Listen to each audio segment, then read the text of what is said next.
గేదెలలో రోగ నిరోధక శక్తి పెరిగి బలంగా ఉండి అధిక పాల దిగుబడినిస్తాయి. ఈ గడ్డి సాగు వలన ఎండుగడ్డిపై పెద్దగా ఆధారపడాల్సిన అవసరం ఉండదు. గడ్డి వేస్ట్ కాకుండా మిషన్ ద్వారా ముక్కలుగా చేసి గేదెలకు అందించడం వలన దాణా వృధాగా పోకుండా చేయొచ్చు.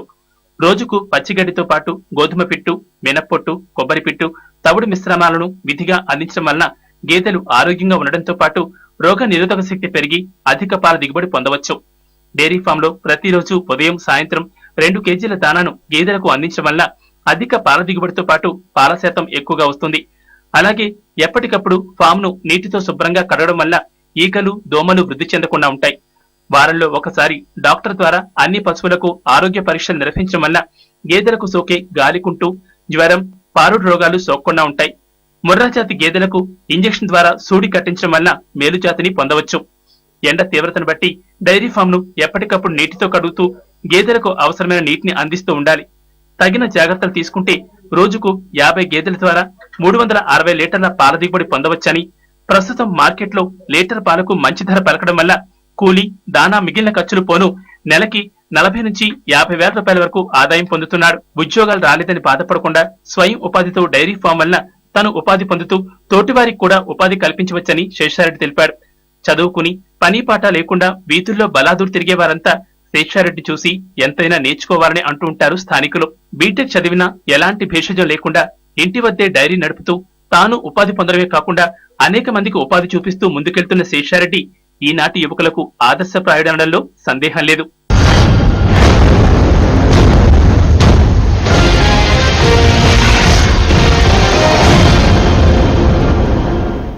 కొత్త రాజధానికి అంతా రెడీ. తాత్కాలిక రాజధాని నిర్మాణంతో జూన్ నుంచి అక్కడి నుంచే పాలన. ప్రస్తుతం ఆంధ్రప్రదేశ్ ప్రభుత్వం మంత్రుల మాట ఇది. మరి సచివాలయ ఉద్యోగుల మాట ఏంటి? హైదరాబాద్ నుంచి వీరంతా విజయవాడకి తరలుతారా? అక్కడంతా సమస్యలేనంటూ ఉద్యోగులు చెబుతున్న మాటల వెనక ఆంతర్యం ఏంటి? ప్రభుత్వ ఆదేశం మేరకు ఉద్యోగులు కదలడానికి ఎప్పుడు రెడీ అవుతారు? హాట్ టాపిక్ ముందుగా హెడ్లైన్ చూద్దాం. ఆంధ్రప్రదేశ్ తాత్కాలిక రాజధానికి తరలేందుకు ఉద్యోగుల వెనుకడుగు. 1,00,000 కారణాలతో ప్రభుత్వంతో చర్చలు. అసెంబ్లీలో రోజా మాటల తీరు సమర్థనీయం కాదు, తుది నివేదికలో తేల్చి చెప్పిన బుద్ధప్రసాద్ కమిటీ. మడికొండ సెజ్లో సైయెంట్ పరిశ్రమ. తెలంగాణలో ఐటీ రంగం అభివృద్ధి చెందుతోందన్న కేటీఆర్. టీడీపీలోకి భూమా నాగిరెడ్డి, అఖిలప్రియ. ఊహాగానాలుంటూనే ఖండించని వైకాపా ఎమ్మెల్యే. ఇంకా ఆరని జేఎన్యూ చిచ్చు. కన్నయ్య కుమార్కు సుప్రీంలో ఎదురుదెబ్బ.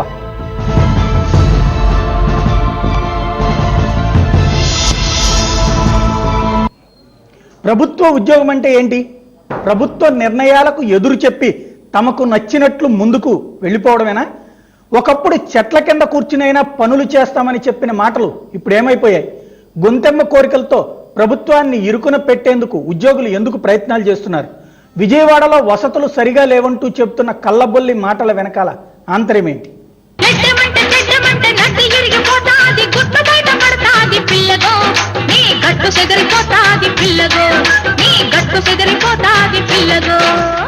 ఏపీలో పాలన మొదలుపెట్టేందుకు సమయం దగ్గర పడుతోంది.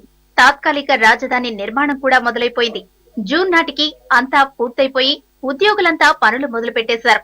ఆ తర్వాత అక్కడి నుంచే పాలన, అక్కడి నుంచి జీవోలపై సంతకాలు, అన్ని శాఖలతో అక్కడి నుంచే సంప్రదింపులు. ప్రభుత్వంతో పాటు ప్రజలు కూడా ఇదే జరుగుతుందని కలలు కంటున్నారు. కానీ ఉద్యోగులు మాత్రం హైదరాబాద్ వదిలి వెళ్లేందుకు సిద్ధపడడం లేదు. కొత్త రాజధాని అమరావతి కేంద్రంగా పాలన సాగిద్దాం, ప్రజల్లో భరోసాను పెంచుదాం, హైదరాబాద్ లో పడుతున్న అవమానాలకు ముగింపు పలుకుదాం, వచ్చి విజయవాడలో ఉండండి, ఇక్కడి నుంచే పని చేయండి, మీకు సకల సౌకర్యాలు కల్పిస్తాను అంటూ హైదరాబాద్ నుంచి వచ్చేయండి అని ముఖ్యమంత్రి చంద్రబాబు 100 సార్లు పిలుపునిస్తున్నా ఉద్యోగులు మాత్రం మొండికేస్తున్నారు. చంద్రబాబు 100 ఇస్తామంటే వారు 1000 కావాలంటున్నారు. గొంతెమ్మ కోర్కెలతో రాష్ట్ర ప్రభుత్వం అవసరాన్ని సొమ్ము చేసుకోవాలనే ఉద్దేశంతో సస్యమేరా అంటున్నారు. కొన్ని రాజ్యాంగపరమైనటువంటి అడ్డంకులు, ముఖ్యంగా పిల్లల స్థానికతకు సంబంధించి కావచ్చు, మాకు సంబంధించినటువంటి ప్రెసిడెన్షియల్ ఆర్డర్ అంటే ఈ బదిలీలకు సంబంధించి కానీ మిగిలిన అంశాలకు కూడా చాలా సమస్యలు ఉన్నాయి. కానీ ఎస్పెషల్లీ మేము ప్రధానంగా దృష్టి పెట్టింది ఏంటంటే పిల్లల భవిష్యత్తుకు సంబంధించి, పిల్లల ఎడ్యుకేషన్కి సంబంధించి కావచ్చు, ఎంప్లాయ్మెంట్కి సంబంధించి కావచ్చు, ప్రెసిడెన్షియల్ ఆర్డర్ అనేది ప్రత్యేకమైనటువంటి ఒక ఆఫీసర్స్ కమిటీ కానీ, లేదంటే దానికి పర్సుయేషన్ చేయడానికి ఒక ఆఫీసర్ ఆన్ స్పెషల్ డ్యూటీ ఎవరైనా నియమించేసి అక్కడే ఉండి సెంట్రల్ సెక్రటరియట్లో కావచ్చు, లేదంటే ప్రెసిడెంట్ ఆఫీస్లో కావచ్చు, ఇవన్నీ కూడా పర్సుయేషన్ చేసి త్వరగా దాని మీద ఒక క్లారిఫికేషన్ తీసుకోవాల్సినటువంటి అవసరం ఉంది. నిజానికి ఆర్టికల్ 371(d)ని అమెండ్ చేసి తీసుకోవాల్సినటువంటి పరిస్థితి. అయితే ఇప్పుడున్నటువంటి పరిస్థితుల్లో అది అసాధ్యం. ఎందుకంటే ఆర్టికల్ 371(d)ని అమెండ్మెంట్ చేయాలంటే 2/3 మెజారిటీ ఉండాలి పార్లమెంట్లో, half of the states consent కూడా ఉండాలి.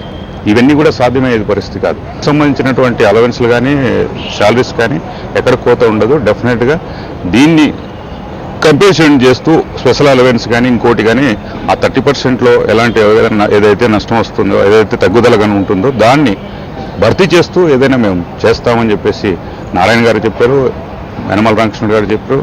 ప్రభుత్వం నుంచి కూడా ఒక ఇన్ ప్రిన్సిపల్ వాళ్ళు ఇన్ ప్రిన్సిపల్ చెప్పారు, ఇన్ ప్రిన్సిపల్ ఒప్పుకున్నారు కాబట్టి డెఫినెట్గా దాని మీద సానుకూలంగా ఉంది కాబట్టి మేము దాని మీద కూడా ఫర్దర్గా ఒక జీవో వస్తుంటే బాగుంటుందని ఆశిస్తున్నాం. వాస్తవానికి చంద్రబాబు అధికారంలోకి వచ్చిన తర్వాత ఉద్యోగులకు ఆయన ఎన్నో ప్రయోజనాలు కల్పించారు. వారు కూడా ఊహించినంతగా వేతనాలు పెంచారు.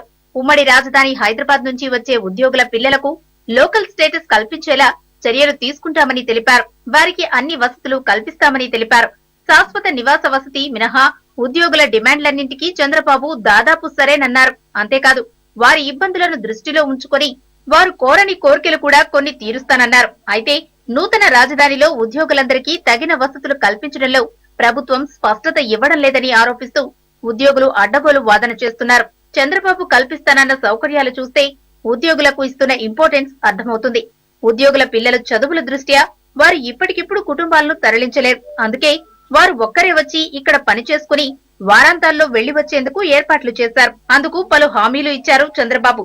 హైదరాబాద్, విజయవాడ 2 చోట్ల ఇంటద్దె భత్యం ఇవ్వడం, వారానికి 5 రోజులే పని దినాలు, వారాంతంలో విజయవాడ నుంచి హైదరాబాద్ కు, మళ్లీ హైదరాబాద్ నుంచి విజయవాడకు వారం ప్రారంభంలో ప్రత్యేక రైలు వేయడం, లేదంటే ఇప్పుడున్న రైల్లోనే ఉద్యోగులకు తప్పనిసరి రిజర్వేషన్ సౌకర్యం కల్పించడం, అంటే వారికి రిజర్వేషన్ దొరక్కపోవడం అన్న మాటే ఉండదు.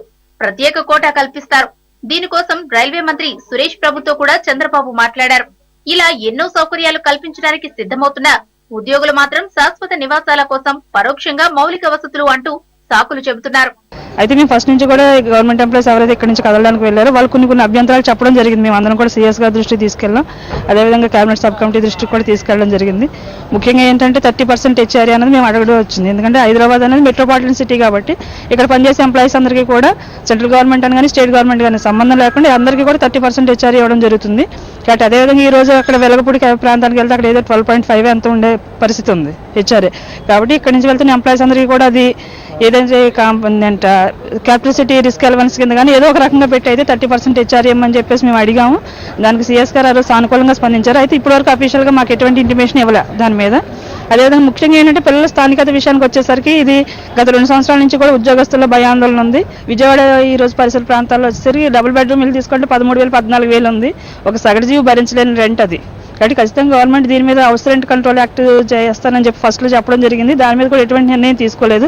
ఇప్పుడు వెళ్తే కనుక అటువంటి 14,000 15,000 ఇచ్చుకున్న ఒక సామాన్య కుటుంబం, నలుగురు ఉన్న కుటుంబం బతకలను చాలా. కొత్త రాష్ట్రంలో ఉద్యోగులను కొత్త ఆళ్లుల్లా చూసుకుంటానని చెబుతున్నా కూడా వారు మాత్రం ససేమెరా అంటున్నారు. అయితే నిన్న మొన్నటి వరకు ఉద్యోగ సంఘాల నేతలు కూడా అవసరమైతే కొత్త రాజధానిలో షెడ్ లోనైనా కూర్చుని పనిచేస్తాం, చెట్ల కిందైనా పనిచేస్తామని చెప్పుకొచ్చారు. కానీ ఇప్పుడు వీరు అడుగుతున్నదేంటి? విహెచ్ఆర్ఏ పేరుతో వీరు కోరుతున్న కోరికలేంటి? ఉద్యోగుల మొండితనం ఇదే విధంగా పేటరేగిపోతే జూన్ నెలలో పాలన ప్రారంభమవుతుందా? హైదరాబాద్ లో ఉన్న ఆస్తులను వదులుకోలేక అక్కడ ఇప్పటికిప్పుడు సొంతిళ్లు కొనే పరిస్థితి లేక ఉద్యోగులు ఈ తరహా సాకులు చెబుతున్నారనే అనుమానాలు వ్యక్తమవుతున్నాయి. ఇప్పటికైనా సర్కార్ సీరియస్ యాక్షన్ తీసుకోకపోతే ఉద్యోగులు కదిలేనా? ఏం జరుగుతుందో వేచి చూడాలి.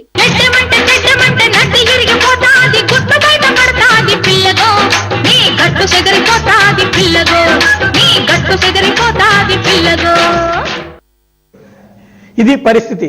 మొత్తం మీద జూన్ కల్లా పరిపాలన అంతా ఆంధ్రప్రదేశ్ నుండినే చేయాలంటోంది ప్రభుత్వం. కాకపోతే తమకి ఇంతవరకు ఇచ్చినటువంటి హామీలు నెరవేర్చకుండా మేమెలా వస్తామని ప్రశ్నిస్తున్నారు ఉద్యోగులు. ఎలా ఈ ఇద్దరి మధ్య సమస్యకు పరిష్కారం? విభజన జరిగిపోయి 2 ఏళ్లు అవుతున్నా ఉద్యోగులు ఎక్కడ, ప్రభుత్వం అక్కడ ఉంటే పాలన ఎలా సాగుతుంది? ఇదే ప్రజలు కూడా కోరుకుంటున్నారా?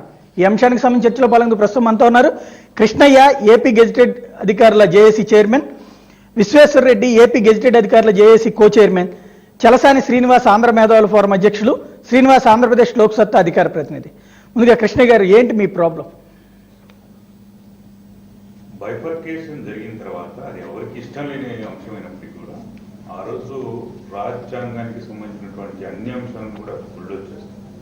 మేము దేవుని నుంచి కూడా అప్పుడు కూడా చెప్పాం, చాలా సందర్భాల్లో ఇదే స్టూడియోలో కూడా ఆర్టికల్ 371 అనేది ఒక ప్రధానమైనటువంటి అటాక్ ఉంది, మరి ఎందుకు ఇట్లా చేస్తున్నారని చెప్పేసి ఆ రోజు అన్ఫార్చునేట్లీ వాటన్నిటినీ కూడా బుల్డోజ్ చేస్తూ ఒక అసంబద్ధమైన నిర్ణయం మరి ఆ రోజు తలుపులేసి నిజానికి మరి రేపటికి వెళ్తున్నాం. గతం అయిపోయింది. గతం గురించి ఎప్పుడు తెలుస్తుంది, భవిష్యత్తు వైపే.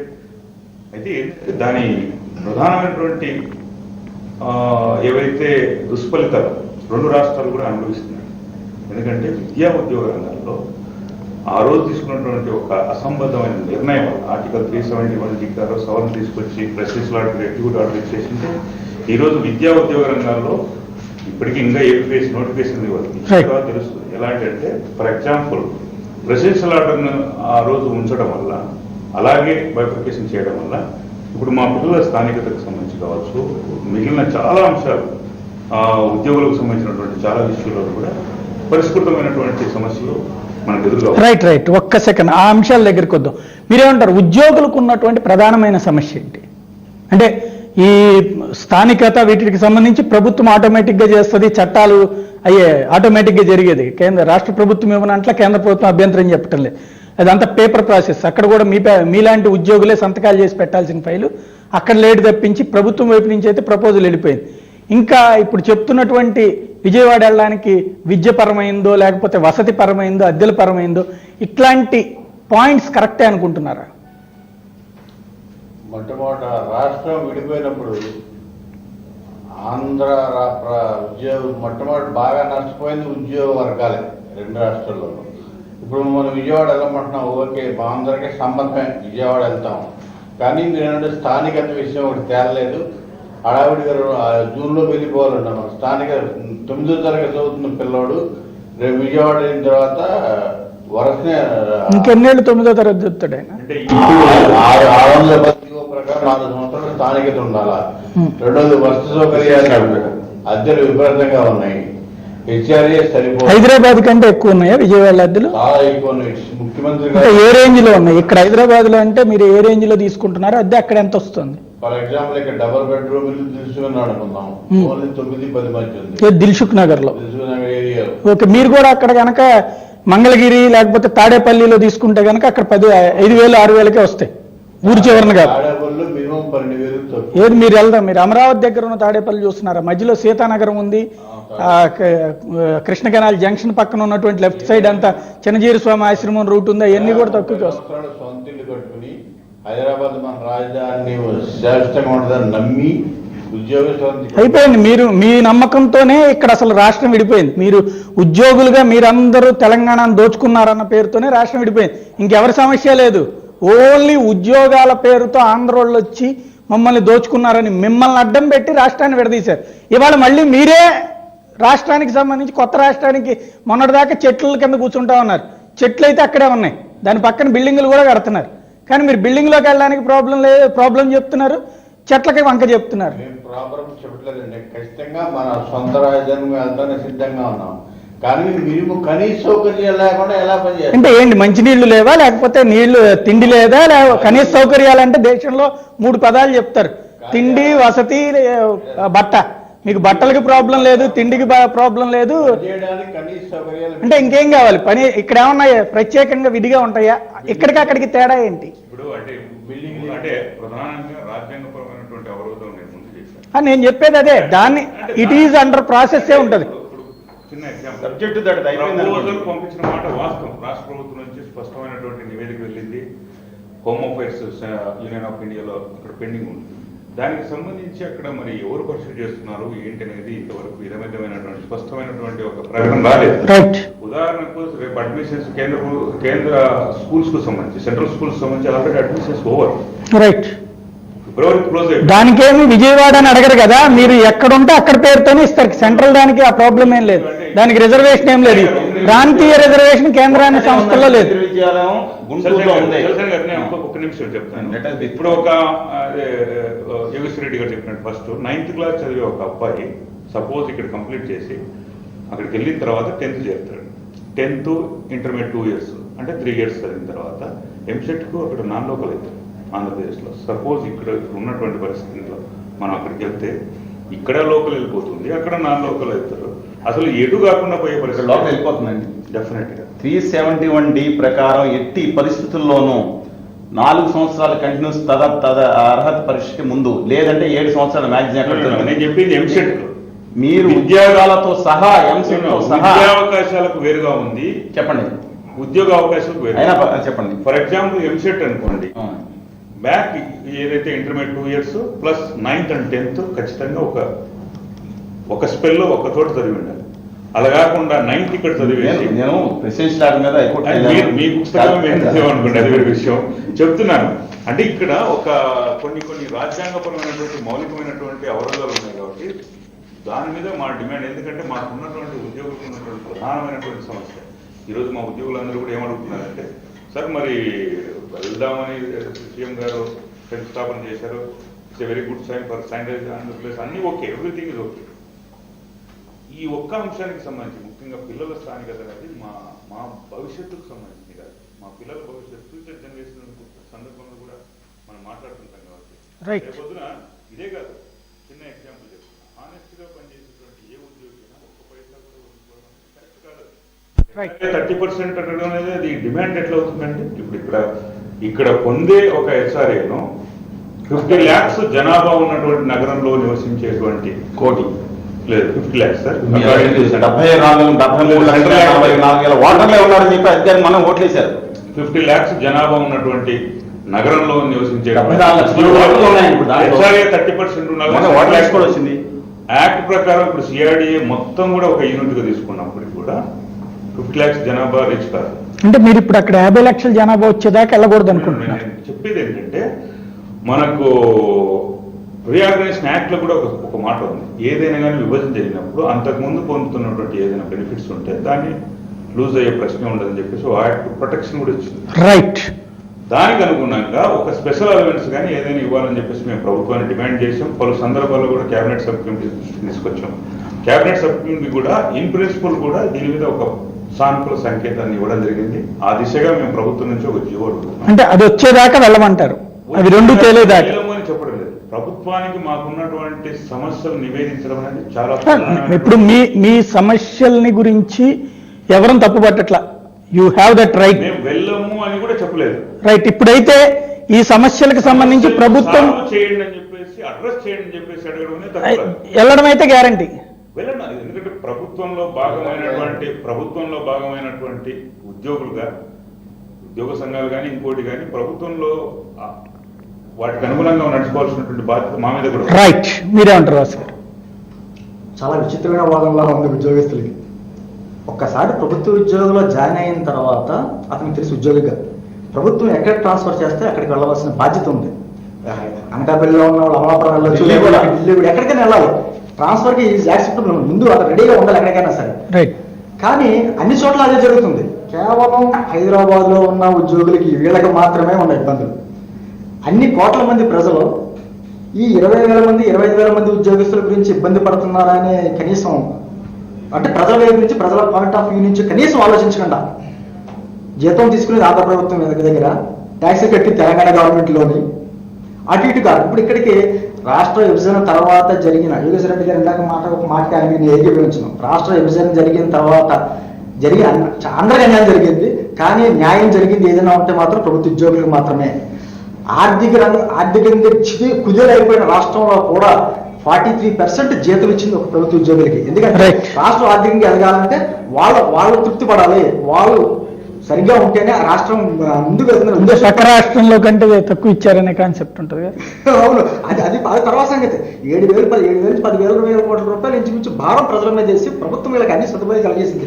Right. కూడా కానీ వాళ్ళ సదుపాయాలు కూడా ట్రాన్స్ఫర్ అనే మాట నేను తీవ్రంగా వ్యతిరేకిస్తాను. ఒక్క సెకండ్ అండి. ఇప్పుడు ఒక చిన్న బ్రేక్ తీసుకుందాం. బ్రేక్ తర్వాత మీ అభిప్రాయాలు కూడా చెప్పొచ్చు. పైన 2 ఫోన్ నెంబర్ స్క్రోల్ చేస్తూ మా నెంబర్కి కాల్ చేసి ఉద్యోగులకు సంబంధించి వాళ్ళు చెప్తున్నటువంటి మాటలకి మీ వాదన ఏంటో కూడా చెప్పొచ్చు.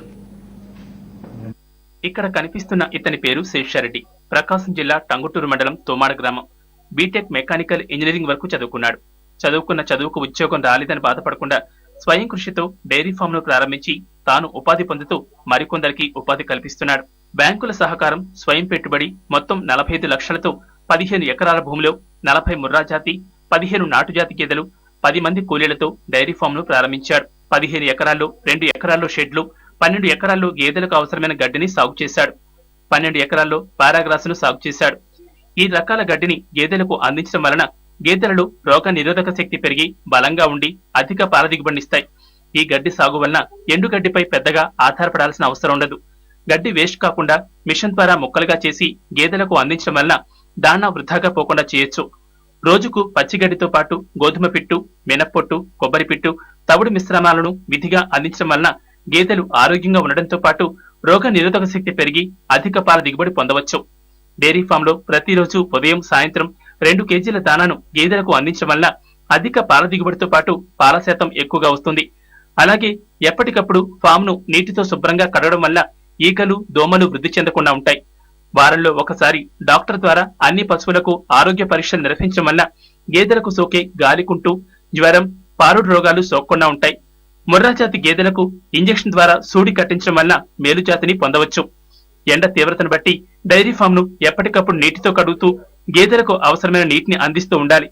తగిన జాగ్రత్తలు తీసుకుంటే రోజుకు 50 గేదెల ద్వారా 360 లీటర్ల పాల దిగుబడి పొందవచ్చని, ప్రస్తుతం మార్కెట్లో లీటర్ పాలకు మంచి ధర పలకడం వల్ల కూలీ, దానా మిగిలిన ఖర్చులు పోను నెలకి 40 నుంచి 50 వేల రూపాయల వరకు ఆదాయం పొందుతున్నాడు. ఉద్యోగాలు రాలేదని బాధపడకుండా స్వయం ఉపాధితో డైరీ ఫామ్ వల్ల తను ఉపాధి పొందుతూ తోటివారికి కూడా ఉపాధి కల్పించవచ్చని శేషారెడ్డి తెలిపాడు. చదువుకుని పని పాట లేకుండా వీధుల్లో బలాదూరు తిరిగే వారంతా శేషారెడ్డి చూసి ఎంతైనా నేర్చుకోవాలని అంటూ ఉంటారు స్థానికులు. బీటెక్ చదివినా ఎలాంటి భేషజం లేకుండా ఇంటి వద్దే డైరీ నడుపుతూ తాను ఉపాధి పొందడమే కాకుండా అనేక మందికి ఉపాధి చూపిస్తూ ముందుకెళ్తున్న శేషారెడ్డి ఈనాటి యువకులకు ఆదర్శప్రాయుడనడంలో సందేహం.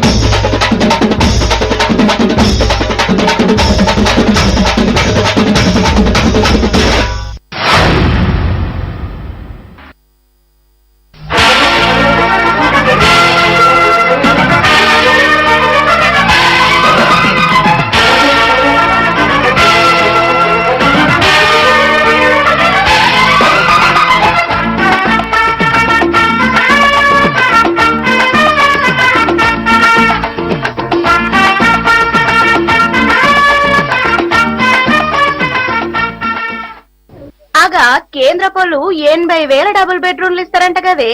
గా ఇండ్ల కోసం గప్పుడే జనాలు గిట్ల ఉరుకుతుండ్రు.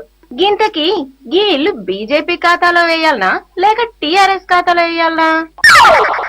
కేంద్రం 3వ వంతే కదా డబ్బులు ఇస్తోంది. మరం చేత ఒక రూమేమో బీజేపీ ఖాతాలో, 2 రూములేమో టీఆర్ఎస్ ఖాతాలో వేస్తే సరిగ్గా సరిపోద్ది.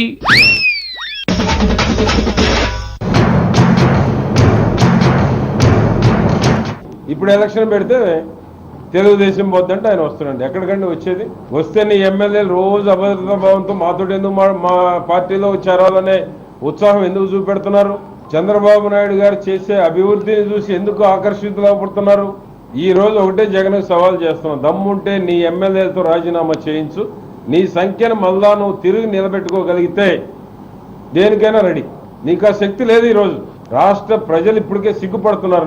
నువ్వు ప్రవర్తించేటువంటి తీరుకు కానీ, నువ్వు ఏ విధంగా కులాలని, మతాలని, ప్రాంతీయ తత్వాన్ని ఏ విధంగా రెచ్చగొడుతున్నావు అనేటువంటి పనితీరు చూసిన తర్వాత, నీ ఆలోచన చూసిన తర్వాత ప్రజలు ఈ 65, 67 స్థానాలు ఎందుకు ఇచ్చామని ప్రజలు బాధపడుతూ ఉన్నారు.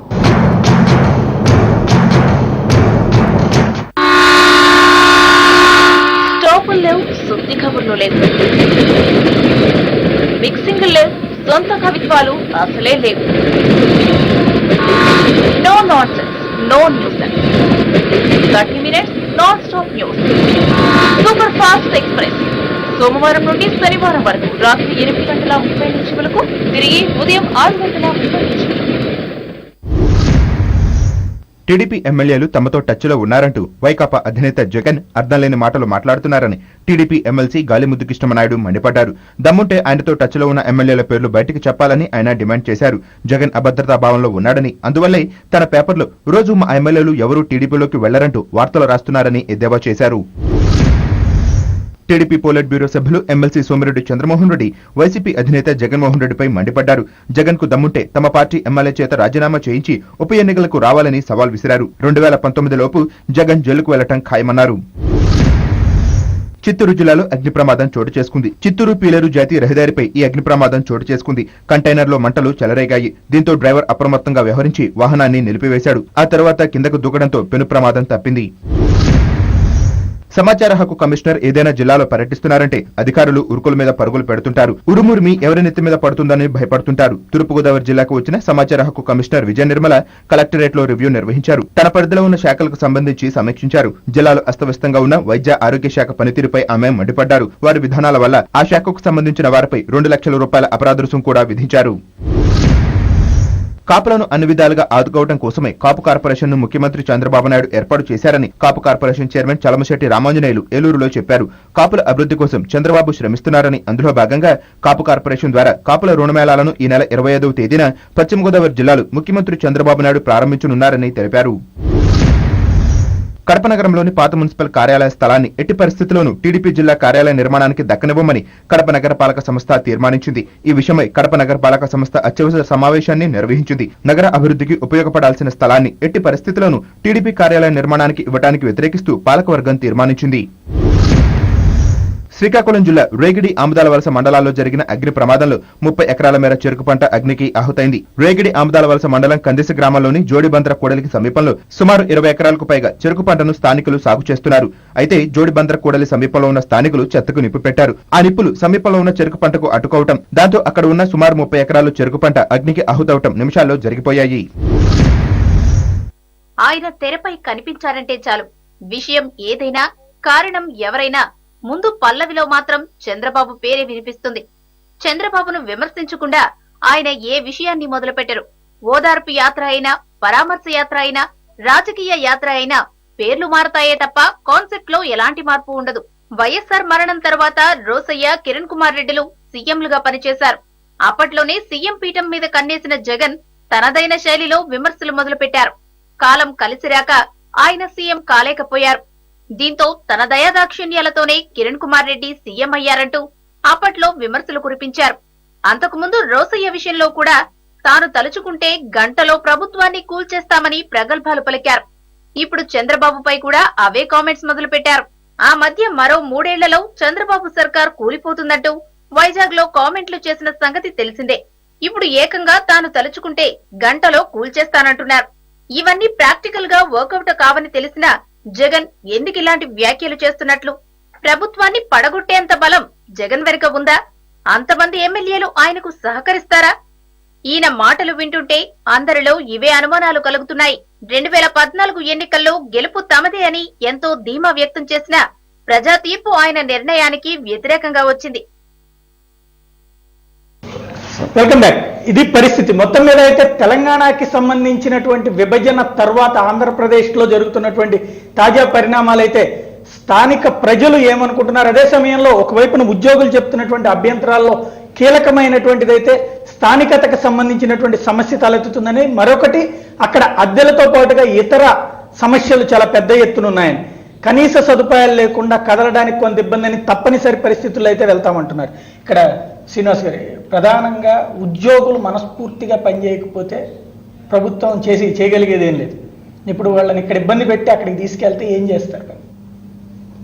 ఉద్యోగులు మన మొత్తం ప్రజల్లో వాళ్ళు ఒక భాగమే తప్ప వేరే గ్రహాంతరవాసులు ఇది కాదండి. ఒక పాయింట్. రెండో పాయింట్ ఏంటంటే ఉద్యోగస్తులతో పెట్టుకునే ప్రభుత్వం కూడా ఇంతకుముందు బాగాలేదు. మూడో పాయింట్, ఆ ఉద్యోగస్తులు ఎవరైతే ఉన్నారో చాలామంది సహకరించడానికి సిద్ధంగానే ఉన్నారు కొద్దిమంది చెప్తే. వాళ్ళకున్న ఇబ్బందులు ఏంటంటే వాళ్ళకు పిల్లల ఎడ్యుకేషన్ ఒకటిను, తర్వాత ఇక్కడున్న ఆరోగ్యపరమైన ఇబ్బందులు, మానవతా దృక్పథంతో ఈ రెండు సమస్యలు కనుక పరిష్కరిస్తే ఖచ్చితంగా ఉద్యోగులు వస్తారు. రాని వాళ్ళు మాత్రం దుర్మార్గమైన కారణాలతో కోస్తా రాయలసీమ ప్రజలను మోసం చేయడానికి ఉన్నారని అనుకోవాలి. వాళ్ళు తక్కువ మంది ఉంటారు. ఇంకో ముఖ్యమైన విషయం, ఈ రాష్ట్ర ప్రభుత్వానికి వచ్చే ఓన్ ట్యాక్స్ రెవెన్యూ అంటారు, ఓటీఆర్. ఈ కమర్షియల్ ట్యాక్స్లోను మిగతా దాంట్లో దాదాపు 38,000-37,000 కోట్లు వస్తూ ఉంటే ఉద్యోగులకు వస్తుంటే మిగతాది ఈ రెండిట్లోనూ మిగతాది ట్యాక్స్ ఉద్యోగులకి ఖర్చే, అంటే పెన్షన్స్ కానీ లేదంటే శాలరీస్ కానీ మిగతా కానీ అంతకంటే ఎక్కువ ఉంది వాళ్ళ. రైట్. ఇది ఈ పరిస్థితిని గమనంలో తీసుకుని ఆ రోజు ముఖ్యమంత్రి గారిని 43% ఏదైతే ఇచ్చారో చాలా సముచితంగా ఇచ్చారు. అక్కడ గవర్నమెంట్ వీళ్ళు అడిగారని కాకుండా 2 సంవత్సరాలు 60 సంవత్సరాలు పొడిగించడం జరిగింది. తెలంగాణలో పొడిగించలేదు. హెల్త్ కార్డు రెండో తెలంగాణ ప్రభుత్వం ఆ సమ్మె విషయంలో నిన్నటి వరకు నిర్ణయం తీసుకోలేదు. అక్కడ ఆంధ్రప్రదేశ్ ప్రభుత్వం నిర్ణయం తీసుకుని వెసులుబాటు తీసుకుని సమ్మె కాలాన్ని సెలవుగా పరిగణిస్తా ఆ రోజు తీర్మానించింది. ఇవాళ వరకు ఎరియర్స్ ఆంధ్రప్రదేశ్ ప్రభుత్వం కంటే తెలంగాణ ప్రభుత్వం వేయడానికి కూడా వాళ్ళు ఇబ్బంది పడుతుంది. ఏదో ఉద్యోగస్తులు ఉద్యమంలో మమేకమైన ఎక్కువ కాలమయ్యారు. అక్కడికత్తున సామాన్య ఉద్యోగస్తులు త్యాగం చేశారు. నాయకులు ఒకరిద్దరు మోసం చేసింది, నమ్మక ద్రోహం చేసింది నిజమేనండి, కానీ సామాన్య ఉద్యోగస్తులు లేదు. కానీ వాళ్ళు అర్థం చేసుకోవాల్సింది ఏంటంటే వాళ్ళ ఉద్యోగస్తులు కూడా ప్రజల యొక్క ఆత్మగౌరవానికి వాళ్ళ పరిపాలనకి సుపరిపాలనకు వ్యతిరేకంగా వ్యవహరించకూడదు. హైదరాబాద్లో ఇక్కడ ఉద్యోగస్తులు 22,000 మంది ఉన్నా 25,000 మంది ఉన్నా వీరి దగ్గర నుంచి కంపల్సరీగా టీడీఎస్ ట్యాక్స్ డిడక్షన్కి సోర్స్ అవుతుంది. కొన్ని వేల కోట్ల రూపాయలు కేంద్ర ప్రభుత్వం కట్టినా తిరిగి తెలంగాణ ప్రభుత్వానికి కడుతున్నారు. ఉన్న ప్రతి సంవత్సరం ఇక్కడ కడతా ఉన్నారు. అక్కడ జీతాలు లేని పరిస్థితులు ఉన్నాయి. జీతాలు ఆంధ్రప్రదేశ్ ప్రభుత్వం ఇస్తుంది. ఇది వాస్తవం, అది గమనించాలి. ఇమ్మీడియట్గా దీని మీద ఎక్కువ రాజకీయాలు చేయకుండా వారన్న 2 విషయాలు కానీ మానవతా దృక్పథంతో ఉద్యోగుల పక్షం మనం వహించాలి. వాళ్ళు మనతో భాగస్వామ్యం అండి, మన రక్తంలో భాగస్వామ్యం. కానీ కొంతమంది మాత్రం కావాలని వాళ్ళు ఇక్కడ ఉన్న ఇల్లు కదలటం ఎందుకని చెప్పి మిగతా అంతా ప్రజలు ఇబ్బంది పట్టలేదండి. తప్పనిసరిగా వెళ్ళి ఆ ప్రాంతం ఉండదు. ఆ రాజధాని అక్కడి నుంచి 8 సంవత్సరాలు ఇక్కడ పరిపాలన సాగించమని నిన్న ఒక నాయకుడు మాట్లాడాడు. వెంటనే ఉద్యోగ సంఘ నాయకుడు దాని తాళం తందనేశాడు. 8 సంవత్సరాలు హైదరాబాద్ నుండి పరిపాలించాలా? తాత్కాలిక రాజధానిలో హక్కు లేదు. ఒక్క హక్కు ఉంటే నేను చెప్తానని తాత్కాలిక రాజధానిలో ఉద్యోగస్తులు చందనా కాని గారిని బట్టి రోడ్డు మీద నిలబెట్టారా? ఇంకో ఉద్యోగస్తుని అరెస్ట్ చేశారా? హక్కులే లేవే. ఉద్యోగస్తుల కోసం మేము నిలబడ్డామే. బలహీన వర్గాలకు అనేక విషయాలండి, వీళ్ళకి మిగతా వాళ్ళతో సంబంధం లేదు. బీసీ విద్యార్థుల్ని బీసీలని 26 కులాలను తెలంగాణ తీసేశారు. మిగతా వాళ్ళు మాట్లాడలేదు. ఫీజు రీఎంబర్స్మెంట్లో బాధలు పడ్డారు విద్యార్థులు. మిగతా వాళ్ళు మాట్లాడేది. వాళ్ళందరూ మా సామాన్యులు మనుషులు కాదా? సామాన్యులు తాడిపి మధ్యతరగతి వాళ్ళు అందరి భావన నేను ఒక భావనగా చెప్తున్నాను. ఈ 2 కనుక పరిష్కరిస్తే భేషజాలు వదిలి రాష్ట్రం క్లిష్ట పరిస్థితుల్లో ఉంది. ఒకటి స్థానికత విషయం, రెండోది మానవతా దృక్పథంతో ఇక్కడున్న అనేక ఇబ్బంది తల్లిదండ్రులు అని కొంతమంది క్యాన్సర్ నేను చూసినా ఉన్నారండి. అక్కడ ట్రీట్మెంట్ లేదు. నిజంగా చెప్తున్నాను. కొన్ని ఒక మానవతా దృక్పథంలో ఎక్కువ రిటైర్మెంట్ దగ్గరగా ఉన్న వ్యక్తులు ఈ మనం పరిష్కరించాలి. యాక్చువల్ ఉద్యోగులు బయట వ్యక్తులు కాదు. కానీ కొంతమంది మాత్రం ఎట్టి పరిస్థితులు రాకుండా 8 సంవత్సరాలు ఇక్కడే ఉండి రాజకీయం చేస్తాం. తెలంగాణకి ఏం సంబంధం? ఏ విధంగా సంబంధం అండి? ఏ విధంగా పన్నులు కడతాం? ఇక్కడ మీటింగ్ పెడతారు. మన ఉద్యోగస్తుల కోసం మీటింగ్ పెడితే 100 కోట్లు అయితే 22% ట్యాక్స్ కట్టే 22 కోట్లు.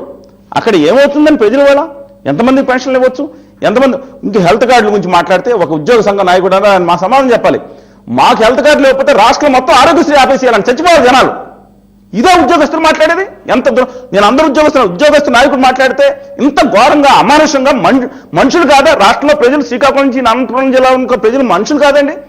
హెల్త్ ఏది ఇదే తీసేయాలంట, ఏది ఆరోగ్యశ్రీ పీకేయాలంట. ఇలా వ్యతిరేకత తెచ్చుకోవద్దని దయచేసి నేను అందరిని అంటలేదు. కొంచెం ఒక పాజిటివ్ ఉద్యోగస్తులు మాలో భాగస్వామ్యం అంటున్నాం. దాన్ని పరిష్కరించుకుని ఇలాంటి కొందరు దుర్మార్గమైన నాయకత్వాన్ని మాత్రం మీరు కొంచెం నిలదీయండి. డెఫినెట్గా, ఎందుకంటే ఉద్యోగ వర్గం అనేది ఒక ఏం గ్రహాంతర వాసులు కాదు, దెర్ ఇస్ నో డౌట్. అయితే అన్ఫార్చునేట్లీ ఈరోజు ఉద్యోగ వర్గాలు ఎక్కడ కూడా గొంతెమ్మ కోరికలు కోరలేదండి. మీరు బాగా అబ్జర్వ్ చేయండి. WHR అడిగారండి. అంటే మీరు అనొద్దు.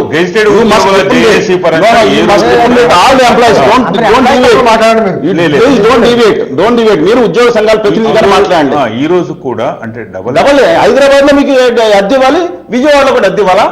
ఏంటండి ఇది? ఇంతకుముందు అంటే శ్రీనివాస్ గారికి చెప్పేటప్పుడు ఇది ట్రాన్స్ఫర్ అందరికీ ట్రాన్స్ఫర్ కావట్లేదని చెప్పేసి నేను ఈరోజు చెప్తున్నాను. మనం ఒక ప్రాజెక్ట్ పెడుతున్నప్పుడు లేకుంటే అక్కడ ఏదైనా అటామిక్ ఏదైనా స్టేషన్ కానీ ఇంకోటి కానీ ఏదైనా కడుతున్నప్పుడు ఆ సదరు ప్రాంతంలో గ్రామాలని కూడా మొత్తం తరలిస్తారు. వాళ్ళ మానసిక స్థితి ఇప్పుడు 25 సంవత్సరాలు ఇక్కడ హైదరాబాద్లో చేసినటువంటి ఉద్యోగి వాళ్ళ పిల్లలు వాళ్ళ మనవలతో సహా ఇక్కడ సెటిల్ అయిపోయింటారు. ఊర్లో ఉన్నటువంటి చిన్న ఒక ఎకరం 6 ఎకరం పొలం అమ్మేసి అప్పు చేసి ఇక్కడ ఇల్లు కట్టుకుంటాడు. ఇంకోటి ఏంటంటే ప్రభుత్వం ఏదో దయదలిచో ఇంకోటో ఏదైనా కావచ్చు సంక్షేమ దృష్టితో ఇళ్ల స్థలాలు నామినల్ రేట్కి ఇచ్చినప్పుడు అక్కడ ఈరోజు కూడా రిజిస్ట్రేషన్ జరగలేదు. ఇళ్ల స్థలాలకు సంబంధించి రిజిస్ట్రేషన్ జరగలేదు. ఇప్పుడు మేము ఇమీడియట్గా అక్కడికి వెళ్ళడం గురించి ఏ రోజు అభ్యంతరం చెప్పడం లేదు. Underline it sir. మీరు చెప్పేటువంటి సమస్యలు ఏంటంటే ఇక్కడ నేను అడిగేది మీరు చెప్పిన పాయింట్ ఓకే, ఇది మీ వ్యక్తిగత సమస్య. ఇది అక్కడున్న ప్రజలకి ఏంటి మీకు ఇక్కడ స్థలాలు రిజిస్ట్రేషన్ కాకపోతే మీరు అక్కడికి వెళ్ళకపోవడం, లేకపోతే మీకు ఇక్కడ పేరెంట్స్ లేదా మీరు ఎప్పుడో ఆస్తులు ఇక్కడ కొనుక్కున్నారు కాబట్టి ఏది మీ ఇళ్లలో ఉన్నటువంటి స్థలాలు అమ్ముకుని ఇక్కడ కట్టుకున్నారు కాబట్టి ఇక్కడ నుంచి మేము కదలము అంటే కదలము అని ఏ రోజు కూడా ఒక విషయం మాత్రం చాలా స్పష్టంగా చెప్తున్నాను. ఒక డిస్ప్లేస్మెంట్ జరిగినప్పుడు ప్రజలకు ఉన్నటువంటి ఏ విధమైనటువంటి ఇబ్బందులు వస్తున్నాయో డెఫినెట్ గా 20 సంవత్సరాలు. ఇక్కడ మంచి పాయింట్ చెప్పారండి మీరు. ఒక ఉద్యోగస్తుడు కదా, భారతదేశంలో ఎక్కడైనా పునరావాసం జరిగే చోట ప్రభుత్వ ఉద్యోగులే కదా అలానే బలవంతంగా వాడు నా ఊరు నా ఇల్లు అని మట్టని కూర్చుని ఏడుస్తున్నా సరే లాక్కెళ్ళి మరి వాళ్ళకి వేసినటువంటి ఇంట్లో పడేసి అక్కడ రోడ్డు ఉన్నా లేకపోయినా మురుక్కాల ఉన్నా లేకపోయినా మంచినీళ్ళు ఉన్నా లేకపోయినా సరే పట్టుకెళ్ళి పడేసి వచ్చేది మీరే కదా. ఇప్పుడు మీ దగ్గరకు వచ్చేటప్పటికేమో మాకు పాలరాలతో ఇల్లు బిల్డింగులు లేకపోతే కదలమంటే మీరు వృత్తి ధర్మాన్ని వైయక్తిక ధర్మాన్ని రెండు అది వ్యక్తిగతంగా నాకు మీ మీద అభిమానం ఉండొచ్చు. యాజ్ ఏ డ్యూటీగా నేను ప్రొఫెషనల్ గా ఉన్నప్పుడు వృత్తి ధర్మంగా నా డ్యూటీ నేను ఈ ప్రొఫెషన్ మీ దగ్గర డెఫినెట్ గా ఈ రోజు కూడా మేము వ్యతిరేకించలేదు. డెఫినెట్ గా మేము అక్కడికి ఖచ్చితంగా మా రాజధాని మా అమరావతి మా ప్రజలు వాళ్ళ ఆకాంక్షల మేరకు మేము పనిచేయాల్సినటువంటి అవసరం అంటే ఏదైతే ఈ రోజు పిల్లల స్థానికత ఉంది డెఫినెట్ గా అది అడ్రస్ చేయకుండా దానికి ఆల్రెడీ గవర్నమెంట్ ఈ సంవత్సరం లోపు మేము క్లియర్ చేస్తామని దానికి అనుగుణంగా ఇక్కడ తీర్మానం చేసింది. ఆ తీర్మానాన్ని ఇక్కడ హైదరాబాద్ లో పనిచేసేటువంటి సచివాలయంలో పనిచేసే ఉద్యోగులు, హెచ్ఓడిలో పనిచేసేటువంటి ఉద్యోగులు, 9th 10th షెడ్యూల్లో దాదాపు 250 సంస్థల పైన పనిచేసేటువంటి సంస్థల్లో పనిచేసినటువంటి ఉద్యోగులు, ఈ 4 రకాలైనటువంటి ఉద్యోగులకు ఉన్నటువంటి ప్రధానమైనటువంటి సమస్య ఇప్పటి వరకు కూడా రిజిస్ట్రేషన్ హౌసింగ్ సంబంధించి రిజిస్ట్రేషన్ జరగలేదు. ఆ దిశగా మేము కూడా అంటే ఈ అందరికీ లేవు ఇళ్ళు కాదు ఎన్ని ఉన్నాయండి 27,000 మందిలో 10% ఉంటే అంటే మేము అది చేస్తేనే ఇది రామని చెప్పలేదు. ఈ సమస్యలు ఉన్నాయి దీన్ని అడ్రస్ చేయండి అని చెప్పేసి ఇట్స్ ఓన్లీ దానికి సీఎం ఆంధ్రప్రదేశ్ ప్రభుత్వం ఏం అడ్రస్ చేస్తాను నేను that is your society problem. ఇప్పుడు ఎస్ఆర్ లేదా మీరు కోర్టుకు పోవచ్చు. హౌస్ రెంట్ అలవెన్స్ అనేది రీఆర్గనైజేషన్ చట్టంలో ఏమన్నారంటే ఏదైనా అంత ముందు ఉన్న బెనిఫిట్స్ ను లూజ్ చేసే ప్రశ్నే ఉండదు. ఒక యాక్ట్ లో అక్కడ ఇస్తానంటున్నారు కదా, అక్కడ ఇచ్చారు ఇవ్వనంటే కదా ప్రాబ్లం. మేము దానికి కూడా we are very happy for that because దానికి సంబంధించి ఒక జీవో కానీ ఇంకోటి కానీ ఏదైనా వస్తే బాగుంటుంది అనేది ఇంతవరకు అడ్మిషన్స్ కు సంబంధించి చెప్తాను నేను. ఈ రోజు సరే వెళ్తాం అనుకున్నాం. జనరల్ గా స్కూల్స్ లో కాలేజెస్ లో అడ్మిషన్స్ ఎప్పుడు క్లోజ్ అయితేనే ఎవరికైనా తెలుసు. అంటే ఏప్రిల్ నాటికి క్లోజ్ అంటే మీరు హైదరాబాద్ వదిలేసుకుంటున్నారు. హైదరాబాద్ లో ఉన్న మీ దాన్ని స్వచ్ఛందంగా ఇక్కడ మీ పిల్లలకు అక్కర్లేదని వదులుకుంటారు, అక్కడ వస్తుంది వదులుకుంటున్నారు. అది డెఫినెట్ గా ఇప్పుడు అక్కడికి మీకు ఇబ్బంది. మీ పిల్లల దృష్ట్యా మీ పిల్లల భవిష్యత్ దృష్ట్యా చాలా కేర్ఫుల్ గా ఆలోచించి మీరు అంటే నేను ఇండివిజువల్ సమస్యని సాయి గారు అన్నారు. వేలాది మంది ఉద్యోగుల సమస్య నేను చెప్పేది 25 సంవత్సరాలు ఇక్కడ పనిచేసినటువంటి ఉద్యోగి అన్ని రకాలుగా ఇక్కడే లాస్ట్ బ్రీత్ కూడా ఇక్కడే ఉంటుందనే ఒక ఇదితో ఉన్నప్పుడు మరి అతను ఒక్కడే వెళ్ళాలా, మొత్తం భార్యతో పిల్లలతో మనవలతో వెళ్ళాలా, లేకుంటే అతను మరి సెటిలింగ్ చేయాలా? ఏం చేయమంటారు? ప్రభుత్వం ఏం చేయాలి? అక్కడ మిమ్మల్ని విశాఖపట్నం విజయనగరం ట్రాన్స్ఫర్ చేశారు.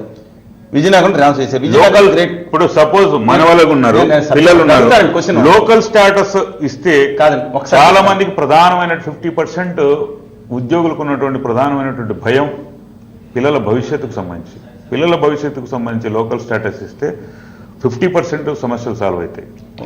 మిగిలిన హెచ్ఆర్ఏ ఇవన్నీ కూడా టెక్నికల్ గా ఏదైనా జీవో లేటుగా రావచ్చునేమో కానీ బట్ వి హోప్ విజయనగరం మిమ్మల్ని ట్రాన్స్ఫర్ చేస్తే జనరల్ గా ట్రాన్స్ఫర్ వేరు, డిస్ప్లేస్మెంట్ వేరు. మీరు రెండింటిని ఒకటే కట్టేస్తున్నారు. Right, right. డిస్ప్లేస్మెంట్ వల్ల మానసికమైనటువంటి సమస్యలు ఉంటాయి. ట్రాన్స్ఫర్ ట్రాన్స్ఫర్ డిస్ప్లేస్మెంట్ ఎందుకు కాదు? ట్రాన్స్ఫర్ అనేది ఎక్స్పెక్టెడ్ ముందే మనం యాంటిసిపేషన్ చేయగలుగుతాం. బట్ అంటే మీకు రాదని నమ్మకం మీరు ట్రాన్స్ఫర్ చేయించుకునే ఈ అవకాశం బైఫర్కేషన్ జరుగుతుందని ఎవరు ఊహించలేదు. ఈ రోజు 2 ఏళ్ళు అయిపోయింది ఆ మొక్క, అంతకు ముందు అంటే నేను ఒక చిన్న ఎగ్జాంపుల్ 2 ఏళ్ళు అయిపోయిన తర్వాత మా ఇంకా మిత్రుడు- మేము అప్పుడు ఊహించలేదు కాబట్టి మేము దిగ్భ్రాంతిలో ఉన్నామంటే ఇంకా మా మిత్రుడు రామారావు అనే ఒక అబ్బాయి అక్కడ ఏదో ఇల్లు స్థలం గవర్నమెంట్ ఇచ్చింది అని చెప్పేసి బయట అప్పులు చేశాడు, లోన్ తీసుకున్నాడు, బ్యాంకు లోన్ తీసుకున్నాడు, స్టిల్ రిజిస్ట్రేషన్ జరగలేదు. మరి ఏం చేయాలనేది ఒక ఇప్పుడు అక్కడికి వెళ్ళిన తర్వాత అంటే వ్యక్తిగత సమస్య త్యాగం అనేది పెట్టారండి. దయచేసి త్యాగం అనేది మొన్న సీఎం త్యాగం చేయమంటలే మిమ్మల్ని, మీ డ్యూటీ డెఫినెట్ గా మేము వస్తాం. కానీ సాక్షాత్ సీఎం గారు అప్పీల్ చేశారు.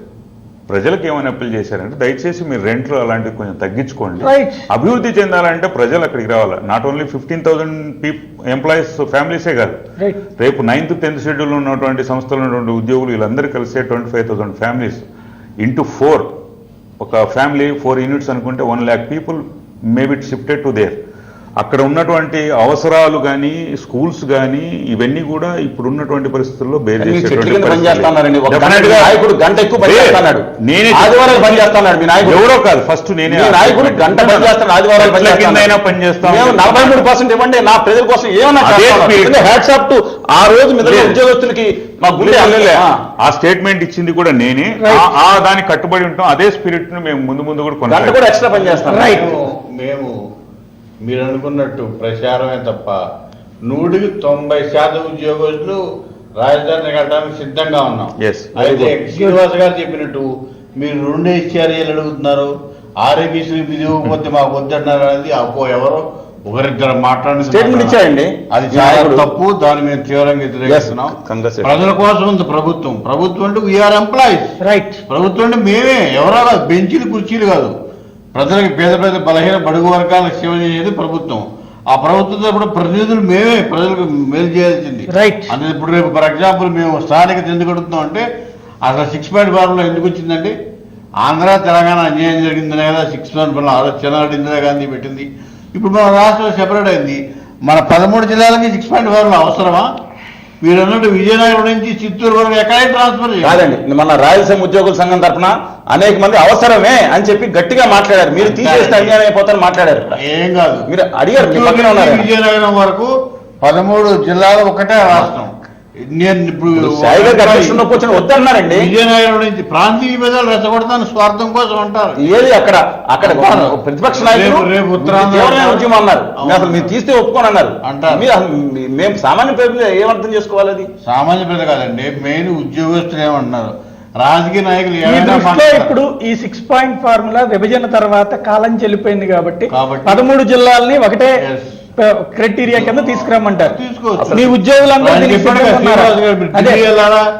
అరకు వ్యాలీ చిత్తూరు వెళ్తాం. అదే 13 జిల్లాలు ఏ సిద్ధంగా ఉన్నారు. ముందు కూడా వెళ్ళారు కదండి. మీరు సిద్ధంగా ఉన్నారు. సిద్ధంగా ఉన్నాం. రైట్. కృష్ణయ్య గారు, ఇప్పుడు ఆయన చెప్పినంత కాన్ఫిడెంట్ గా మీరు చెప్పగలుగుతారు మా ఉద్యోగులందరూ వీఆర్ రెడీ, వెళ్ళడానికి సిద్ధంగా ఉన్నారు? ఎందుకంటే జేఏసీ చైర్మన్ గా నేనున్నాను, కో చైర్మన్ గా ఆయన ఉన్నారు కాబట్టి మేమందరం కలిసి ఒక మాట మీద ఉంటాం డెఫినెట్ గా. ఎందుకంటే వ్యక్తిగత అభిప్రాయం వేరు, ఉద్యోగ సంఘంగా ఒక అభిప్రాయం ఉన్నప్పుడు డెఫినెట్ గా దాంతో ఉద్యోగ సంఘం జేఏసీగా మీ పిలుపు తర్వాత మీ ఉద్యోగులందరూ మళ్ళీ ఇట్లా అంటే ఈ 2 అడ్రస్ చేయదగినటువంటి చేయాల్సిన సమస్యలు మీరు చెప్పినటువంటి సంబంధించినటువంటి విషయాలు వేరు, ఉద్యోగార్థులకు సంబంధించిన విషయం వేరు.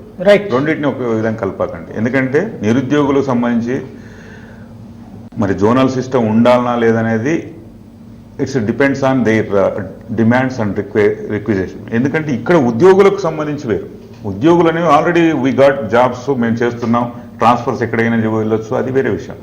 బట్ ఉద్యోగార్థులకు సంబంధించి జోనల్ సిస్టమ్ ఉండాలనేది మనం డిబేట్ జరగాల్సినటువంటి అవసరం కూడా ఉండాలా వద్దా అన్నది. అదేంటండి ఉద్యోగార్థులు వేరు, అది కాదు, చాలా క్లారిటీ ఉంది. ఉద్యోగాలు వచ్చిన తర్వాత మళ్ళీ కేటాయించాలంటున్నారా? మీకు మేము పడవ దాటేసాం కదా అనేది సిచ్యువేషన్. ట్రాన్స్ఫర్ అంటే ప్రజలకు అడ్మినిస్ట్రేషన్ అందించడానికి ఏ జోన్ లో పనిచేసినా వచ్చి మీకు తర్వాత ఎలా చేయించాలా ఇక్కడ అంటే ఉద్యోగస్తులు వేరు ఉద్యోగాలు వేరు ఎలా అవుతారు? ఉద్యోగాలు వచ్చిన తర్వాత మీరు కలిసిపోతారు కదా. చిన్న ఏంటంటే టెక్నికల్ ప్రాబ్లమ్స్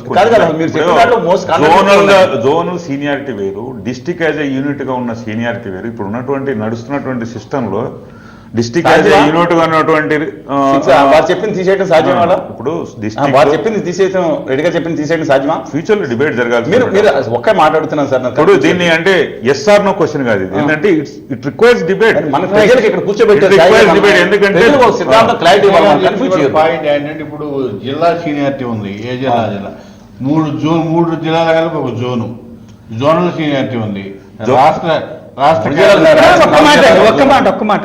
ఒక్క మాట నేను అడిగేది, ఉమ్మడిగా రాష్ట్రం ఉన్నంత వరకు కూడా ఉద్యోగులందరూ కలిసి జెండాలు గుచ్చుకుని తిరిగారు మీ అందరి సమస్యలు అనేసి. ఒక్క విద్యుత్ ఉద్యోగులే చూసుకుంటే ఆంధ్రాకి సంబంధించిన ఉద్యోగులని వాళ్ళని తీసేశారు. కనీసం ఈ రోజు వరకు ఇంకా వాళ్ళు కోర్టులో పోరాడుతున్నారు, వాళ్ళకి ఆఫీసులో ఎంట్రన్స్ లేదు, శాలరీలు కూడా కోర్టు ఆదేశాల మేరకు అనే దాని మీద నడుస్తున్నది. వాళ్ళు పక్కన కొట్టుకుంటున్నారు, మీ దోవన మీరు జీతాలు తీసుకున్నారు, మీ దోవన మీరు ఇళ్ళకి కూర్చుంటున్నారు. మళ్ళీ మీకు రాబోయే సమస్య గురించి మాట్లాడుతున్నారు, వాళ్ళ సంబంధించిన సమస్య గురించి మాట్లాడుతున్నారు. పిల్ వేసింది పబ్లిక్ ఇంట్రెస్ట్ లిటిగేషన్ లో పిల్ అనేటువంటిది it is a legal file. But ఉద్యోగ సంఘాల పరంగా ఇప్పుడు వాళ్ళు కూడా తెలంగాణ ఉద్యోగులేం వేరు కాదు కదా, మన సోదరుడి కడుపు కొట్టాలని వాళ్ళు కోరుకోరు కదా. ఇది సమన్వయంగా కూర్చుని మాట్లాడుకునే అంటే అయ్యేటువంటి పరిష్కారాలు కదా. కూర్చుని కనీసం అంటే బయటోడిని మీ దగ్గరికి రప్పించాలంటే కష్టం, ఉద్యోగం వచ్చాక కానీ మీ దగ్గరికి రాలేరు. కానీ ఆల్రెడీ నిన్నటిదాకా మీరు కలిసి తిరిగినోడు, ఎలాంటి ప్రయత్నం జరగకుండా వాళ్ళు ఎక్కడో ఒక భేషజన్ దగ్గర నడుస్తుంది, వాళ్ళ దగ్గర మీ దగ్గర ఉంది అనేది వాళ్ళు మీ దగ్గర అంటారు, మీరు వాళ్ళ దగ్గర అంటారు, తేలట్లా. కానీ ఈ రోజున అటు ఆ సమస్య, ఇక్కడ మీ దగ్గరకు వచ్చేటప్పుడు పర్సనల్ ప్రాబ్లం. నిజానికి 9th 10th షెడ్యూల్ ఉన్న సంస్థల గురించి మొట్టమొదట మాట్లాడింది మేమే. చాలా సమయం ఇప్పుడు ఏపీ స్పేస్ అప్లికేషన్ సెంటర్ కావచ్చు, కార్పొరేషన్ అంటే అందులో ఉన్నటువంటి వేల కోట్ల రూపాయలు ఈ రోజు మనం కోల్పోయేటువంటి పరిస్థితి. తెలుగు విశ్వవిద్యాలయం కావచ్చు, ఇవన్నీ కూడా కొన్ని అంటే వాల్యూ కట్టలేము మనం వాటికి. ఒక మాన్యుమెంట్ కావచ్చు, ఒక మ్యాన్యుస్క్రిప్ట్ కావచ్చు, ఏవైనా కానీ ఇవన్నీ కూడా మనం వెలకట్టలేనటువంటి, అవన్నీ కూడా మన వారసత్వ సంపదను ఈరోజు వన్ సైడ్గా తీసుకోవడం అనేది మేము చాలా సందర్భాల్లో మేము దాన్ని ఫైట్ చేశాం. అన్ఫార్చునేట్లీ పరిస్థితి ఎలా ఉందంటే ఒక ఉద్యోగస్తులే పోరాడితే వచ్చేది కాదు. ఇది అన్ని రకాలుగా అన్ని వర్గాల నుంచి ఒకసారి వేలెత్తి చూపినప్పుడు మాత్రం ఉద్యోగులు మీరు అవి అడిగారు, హెల్త్ కార్డ్స్ అడిగారు అంటున్నారు. కానీ ఫైట్ చేయాల్సినప్పుడు డెఫినెట్ గా ఉద్యోగ సంఘాలే ముందున్నాయి. 2013 వరకు రాష్ట్రం 2001 నుంచి చెప్తున్నారు, రాష్ట్రం 2013 వరకు అమరావతి కోసం, అమరావతి నిర్మాణం కోసం ప్రతి ఇటుకలో మా భాగస్వామ్యం ఉండాలని మా శాలరీలో పోరాటాలు ముందున్నారన్నారు కదా. నేను ఆ రోజు అక్కడ సుబ్బరాయన్ గారు మిగతా వాళ్ళు ఉండగా 2007 వరకు చేశారు. తర్వాత 2013 వరకు బతిమాలం, ఉద్యోగ సంఘాలు బతిమాలం. ఏ రోజన్నా బయటకు వచ్చారా మీ నాయకులు? ఎప్పుడు వచ్చారని చెప్తాను. ఎప్పుడు వచ్చారు మీ నాయకులు? నేను చెప్తాను అన్నది కేసీఆర్ నో మీకు ఆప్షన్ లేదు పోండి అన్నప్పుడు రోడ్డు మీద వచ్చారు 2013. సరే ఇవన్నీ తర్వాత విషయాలు కాదండి. యాక్చువల్ గా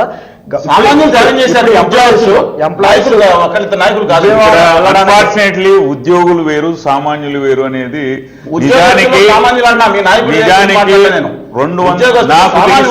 నాకు తెలిసిన ఒక 200 ఎకరాలు ఉన్నటువంటి ఒక భూస్వామి వాళ్ళ అబ్బాయి ఫీజు రింబర్స్మెంట్ పొందుతాడు, ఆయన ఇన్కమ్ ట్యాక్స్ కట్టాడు. అన్ఫార్చునేట్లీ ఒక చిన్న అటెండర్, మా సెక్రటరియట్లో పనిచేసేటువంటి అటెండర్ ఇన్కమ్ ట్యాక్స్ కడుతున్నాడు, సీనియర్ మోస్ట్ ఎంప్లాయీ. అంటే సిస్టంలో చిన్న చిన్న షాపులు పెట్టుకున్నాడు. నేను చెప్తున్నాను సామాన్యులకి ఇవాళ ఆరోగ్యం కనుక ప్రాబ్లం వస్తే ఆరోగ్యశ్రీ కార్డు రావట్లేదు. అంటే నేను చెప్పేది 200 ఎకరాలు మనం ఓన్లీ నెగిటివ్ గా వెళ్తాం, సైడ్ వేరే ఉద్యోగులు వేరుగా చూడొద్దు, ఉద్యోగులు వేరుగా చూడొద్దు. ఇక్కడ నేను అడిగేది అదే, ఉద్యోగులను అసలు వేరుగా చూడట్లే మేము. మీరు జనంలో భాగం కాబట్టి ఈ రోజున ఆంధ్రప్రదేశ్ ప్రజలలో భాగం కాబట్టి ఆంధ్రప్రదేశ్ కి అర్జెంట్ గా మీ అవసరం ఉంది. మీ సోదరులతో వెళ్లి కలవడానికి మీకున్నటువంటి వ్యక్తిగత సమస్యల్లో కూసింత త్యాగం చేసి, అంటే మీ కుటుంబ సమస్యలు పోయి దాన్ని కొంత త్యాగం చేసి, పిల్లల స్థానికత అనేది నాకు సంబంధించిందో కాదో, లేకుంటే యోగేశ్వర రెడ్డి గారికి సంబంధించింది కాదు, ఇంకా ఎవరికో సంబంధించి కాదు. It is a common. అంటే ఎందుకంటే హైదరాబాద్ లో ఈ సమస్యకి శ్రీనివాస్ గారి ఇక్కడ మీకు సొల్యూషన్ అయితే పోనీ వీళ్ళ పిల్లలకు వద్దా? ఆంధ్రప్రదేశ్ లో ఉన్నారు, చాలా మంది వెళ్ళిపోతారు, హైదరాబాద్ లో స్థిరపడినాడు, వాళ్ళ పిల్లలు కూడా ఇస్తున్నారు కదా. సమస్యను ప్రభుత్వం దృష్టికి తీసుకురావడం అనేది ప్రభుత్వం దృష్టికి లేకపోవడం కూడా కాదండి. ప్రభుత్వం దృష్టికి కృష్ణ గారు, ఇక్కడ ప్రభుత్వాలకి తెలియనిదా పోనీ? ఇద్దరు రెండు ప్రభుత్వాలకి తెలుసు. పరిష్కారం ఎక్కడుంది? తెలంగాణ గవర్నమెంట్ చేతిలో ఉంది.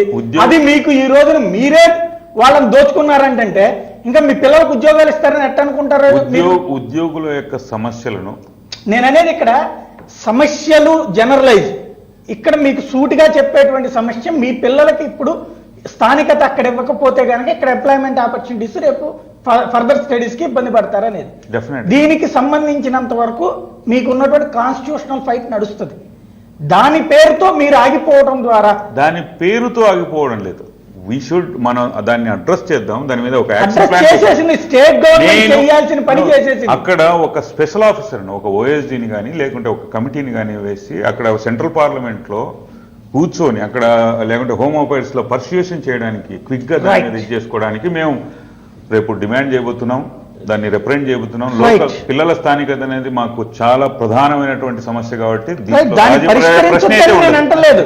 అది పిల్లల స్థానికత మీద మాత్రం స్పష్టంగా మీరు అడిగే డిమాండ్ లో జెన్యూనిటీ ఉంది. అది తప్పనిసరిగా జరగాలనే కోరుకుంది. కానీ ఆ కారణం చెప్పి ఆగిపోతారా అని అడుగుతున్నాను. ఆ కారణం చెప్పి ఆగిపోయి అలాంటి ఆలోచన విధానం ఉద్యోగులకు లేదు, ఉద్యోగ సంఘాలకు లేదు, ఎవరికి లేదు. ఎందుకంటే ఇట్ ఈజ్ ఏ అవర్ అంటే ఫ్యూచర్, మా ఫ్యూచర్ కంటే కూడా పిల్లల కెరీర్ కి సంబంధించింది కాబట్టి ఇది నా ఉద్యోగం చాలా తప్పుడు ఒక అభిప్రాయం ఏముందంటే ఉద్యోగుల పిల్లలు అంటున్నారు. రేపు ఇక్కడ నుంచి వెళ్ళేటువంటి చాలా ప్రైవేటు ఉద్యోగుల పిల్లలకు కూడా అది వర్తిస్తుంది. మొత్తానికి ఉద్యోగ సంఘ నాయకులు వీరితో మాట్లాడితే క్లారిటీ ఏంటంటే చిన్న చిన్న టెక్నికల్ ప్రాబ్లమ్స్ తర్వాత వేరే ఏమీ లేవు. అది ఈ 2 నెలల్లో చూడవచ్చు, 4 నెలల్లో క్లియర్ అవ్వచ్చు, లేకపోతే సంవత్సరాలు క్లియర్ అవ్వచ్చు. అది గవర్నమెంట్ ప్రాసెస్, అది గవర్నమెంట్ చేస్తుంది. అది క్లియర్ అయ్యే వరకు వెళ్ళకపోవడం అనేది వీళ్ళ చేతిలో ఖచ్చితంగా వెళ్ళవలసిందే జూన్ 10th ప్రకారం. తర్వాత ఏదైనా ప్రభుత్వ ఉద్యోగులు ఉన్నారంటే ప్రజల పాయింట్ ఆఫ్ వ్యూలో ఆలోచించినంత కాలం ఈ సమస్యలు ఎలాగైనా ఉంటానే ఉంటాయి. ఒక చిన్న ఎగ్జాంపుల్ చెప్తున్నా. ఇప్పుడు ఆర్థర్ కాటన్ అప్పట్లో అక్కడ బ్రిడ్జి కట్టాడు గోదావరి. ఏం ఫెసిలిటీస్ ఉన్నాయి అక్కడ, ఎంతమంది మూఢనమ్మకాలతో ఉండేవారు. గుర్రం మీద వెళ్ళి అక్కడ ఉన్న ఎన్ని పరిస్థితులను చెప్పబట్టి అక్కడ కట్టడం వల్ల కానీ ఈ రోజున అంతమంది అన్ని జిల్లాల ప్రజలు చక్కగా బతుకుతున్నారు. అంటే ఆ రోజున గవర్నమెంట్ ఉద్యోగిగా ఆయన ప్రజల పక్షాన కష్ట నష్టాలను ఓర్చుకున్నాడు కాబట్టి ఈ రోజున సస్యశ్యామలుగా ఉంది. ఇప్పుడు కూడా ఈ ప్రభుత్వ ఉద్యోగులు చిన్న తల వాళ్ళకు ఉండవలసిన ఉన్నాయని అన్ని ప్రభుత్వం మీద పెట్టి ప్రజల పక్షాన ప్రజల సమస్యల మీద ఆలోచించి ముందుకు వెళ్తే ఏదైనా రాష్ట్రం అభివృద్ధి చెందుతుంది. లేకపోతే ఈ సమస్యలు మరీ ఎక్కువైపోయి వెళ్ళడానికి ఏం అభ్యంతరం లేదు, బయలుదేరుతాం. ఓన్లీ ప్రాబ్లం వల్ల టెక్నికల్ గా సొల్యూషన్ అది ఆల్రెడీ. ఆ కానీ అన్న దాంట్లోనే మొత్తం ప్రాబ్లం అవుతా ఉంది. ఆ కానీ అన్నది ప్రభుత్వం తెలుసాలి. ఇది రైట్. ఇది పరిష్కారం అవుతుందా లేదా? వాళ్ళు అడిగేటువంటి జెన్యూన్ సమస్య, ఆ జెన్యూన్ పరిష్కారం ఉంటుందా లేదా? ఖచ్చితంగానండి. మేము ఇందాక చెప్పిన న్యాయస్థానాల చేతిలో ఉంది. న్యాయస్థానాలతో కూడా అవసరం లేదు. ఎందుకంటే హైదరాబాద్ లో 14 FIR తీసేసి చిన్న రిజల్యూషన్ చేసేస్తేనే కేంద్ర ప్రభుత్వం అన్యాయప్రదేశంగా తీసేసింది. అందువల్ల పెద్ద ఇబ్బంది లేదు. కాకపోతే దాంట్లో ఏంటంటే ఒక చిన్న విషయం వాళ్ళు అర్థం చేసుకుంటాం. మేము వాళ్ళందరూ మా సమాజంలో భాగమని అంటున్నాం. వాళ్ళు కూడా అలా, వాళ్ళ నాయకులు కూడా అలాగే ఫీల్ అవ్వట్లేదు. అపార్ట్ ఫ్రమ్ సెపరేట్గా అనుకోలేదు. ఈ 2 విషయాలను పరిష్కరించుకుని అంటున్నాను. చాలా ఇబ్బంది పడుతున్నారండి జనాలు. మీరేమో ఇక్కడ కూర్చున్నారు. ముఖ్యమంత్రి గారు వెళ్ళిపోయారు, ఆర్మీ జనరల్ వెళ్ళిపోయాడు, ఆర్మీ మిగతా వాళ్ళు వెళ్ళిపోయారు, సైన్యం ఎక్కడ కూర్చుంటే అలా నేననేది ఎలా చేస్తారు? నేననేది please understand, try to understand. నేను అన్న విత్ హంబుల్ నేను హంబుల్ గా రిక్వెస్ట్ చేస్తాను. మీ ఇదితో మీ అభిప్రాయంతో 200% ఏకీభవిస్తాను. ఎందుకంటే మన ప్రజల ఆకాంక్షల మేరకు, మన ప్రభుత్వ అభిప్రాయాల మేరకు మేము పనిచేసినటువంటి ప్రభుత్వం. అంటే సార్ చెప్పినట్టు ప్రభుత్వం వేరుగా ఉండదు, మేము వేరుగా ఉండదు.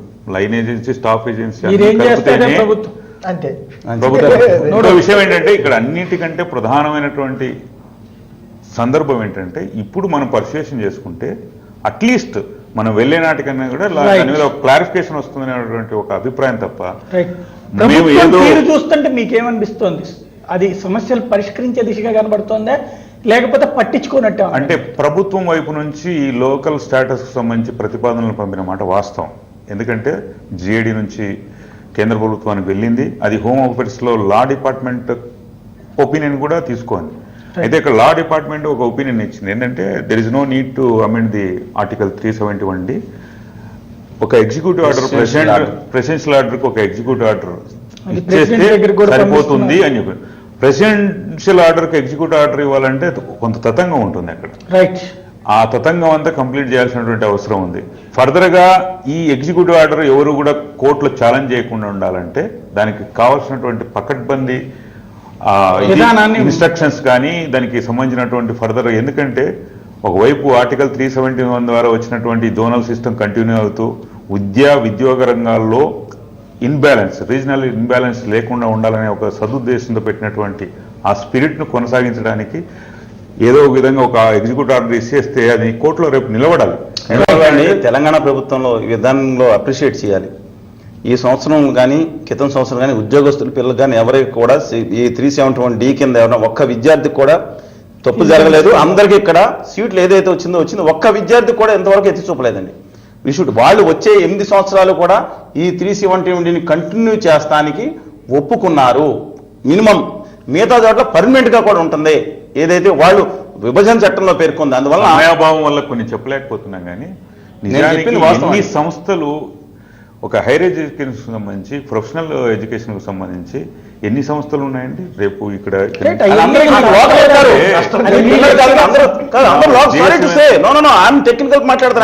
ఎంప్లాయీస్ కు సంబంధించి కాదు, వాళ్ళ పిల్లలు కూడా మీ పిల్లలు అక్కడ దానికి అర్హులు. పర్టికులర్ ఇన్ ఎంప్లాయీస్, నేను చెప్పేది ఎంప్లాయీస్ గురించి చెప్పాలి. అందరికీ తీసేలేదండి అంటే ఎక్కడికి పోవు. మనం శ్రీనివాస్ గారు అలాగా ఇంకొకళ్ళు ఏదో బోతంతో చూపించొద్దు. శ్రీనివాస్ గారు ఎక్కడికి పోవు. ఇక్కడ ప్రజలకు ఇక్కడ హక్కులు ఉన్నాయి. ఇక్కడికే వాళ్ళు వద్దాం లేదు. ఏది ఏమైనా మాకున్నటువంటి పోగొట్టుకున్నట్టు ఎందుకండి? అంటే పబ్లిక్ కూడా తెలియదు. పబ్లిక్ లో మేము భాగం, పబ్లిక్ కోసం మేము పనిచేయడానికే ఉన్నాం. ఇప్పుడు ఉద్యోగులందరినీ కూడా ఒక్క ఘాటున కట్టేసి మాట్లాడడం లేదు. నాయకులు మాట్లాడతా ప్రజెంట్ ఉద్యోగులందరినీ నేను హ్యాట్సాప్ చెప్తున్నా. ఆ రోజు ఉద్యమంలో పాల్గొన్నా, నిజంగా వాళ్ళందరూ పాల్గొన్నా. మీ నాయకులు కొంతమంది చేస్తున్న ఇలాంటి డబ్బులు మాట్లాడాలని బాధ వస్తుంది. వాళ్ళే అడ్డుకుంటారని మా బాధ అండి. ఉద్యోగులు రెడీగా ఉన్నారు. ఒక్కసారి పబ్లిక్ రెస్పాన్స్ చూద్దామండి. చలపతిరావు శ్రీనగర్ కాలనీ నుంచి ఫోన్ లైన్లో చదువుకున్నారు. చలపతిరావు గారు చెప్పండి. నమస్కారం అండి సాయి గారు. నమస్తే, చెప్పండి సార్.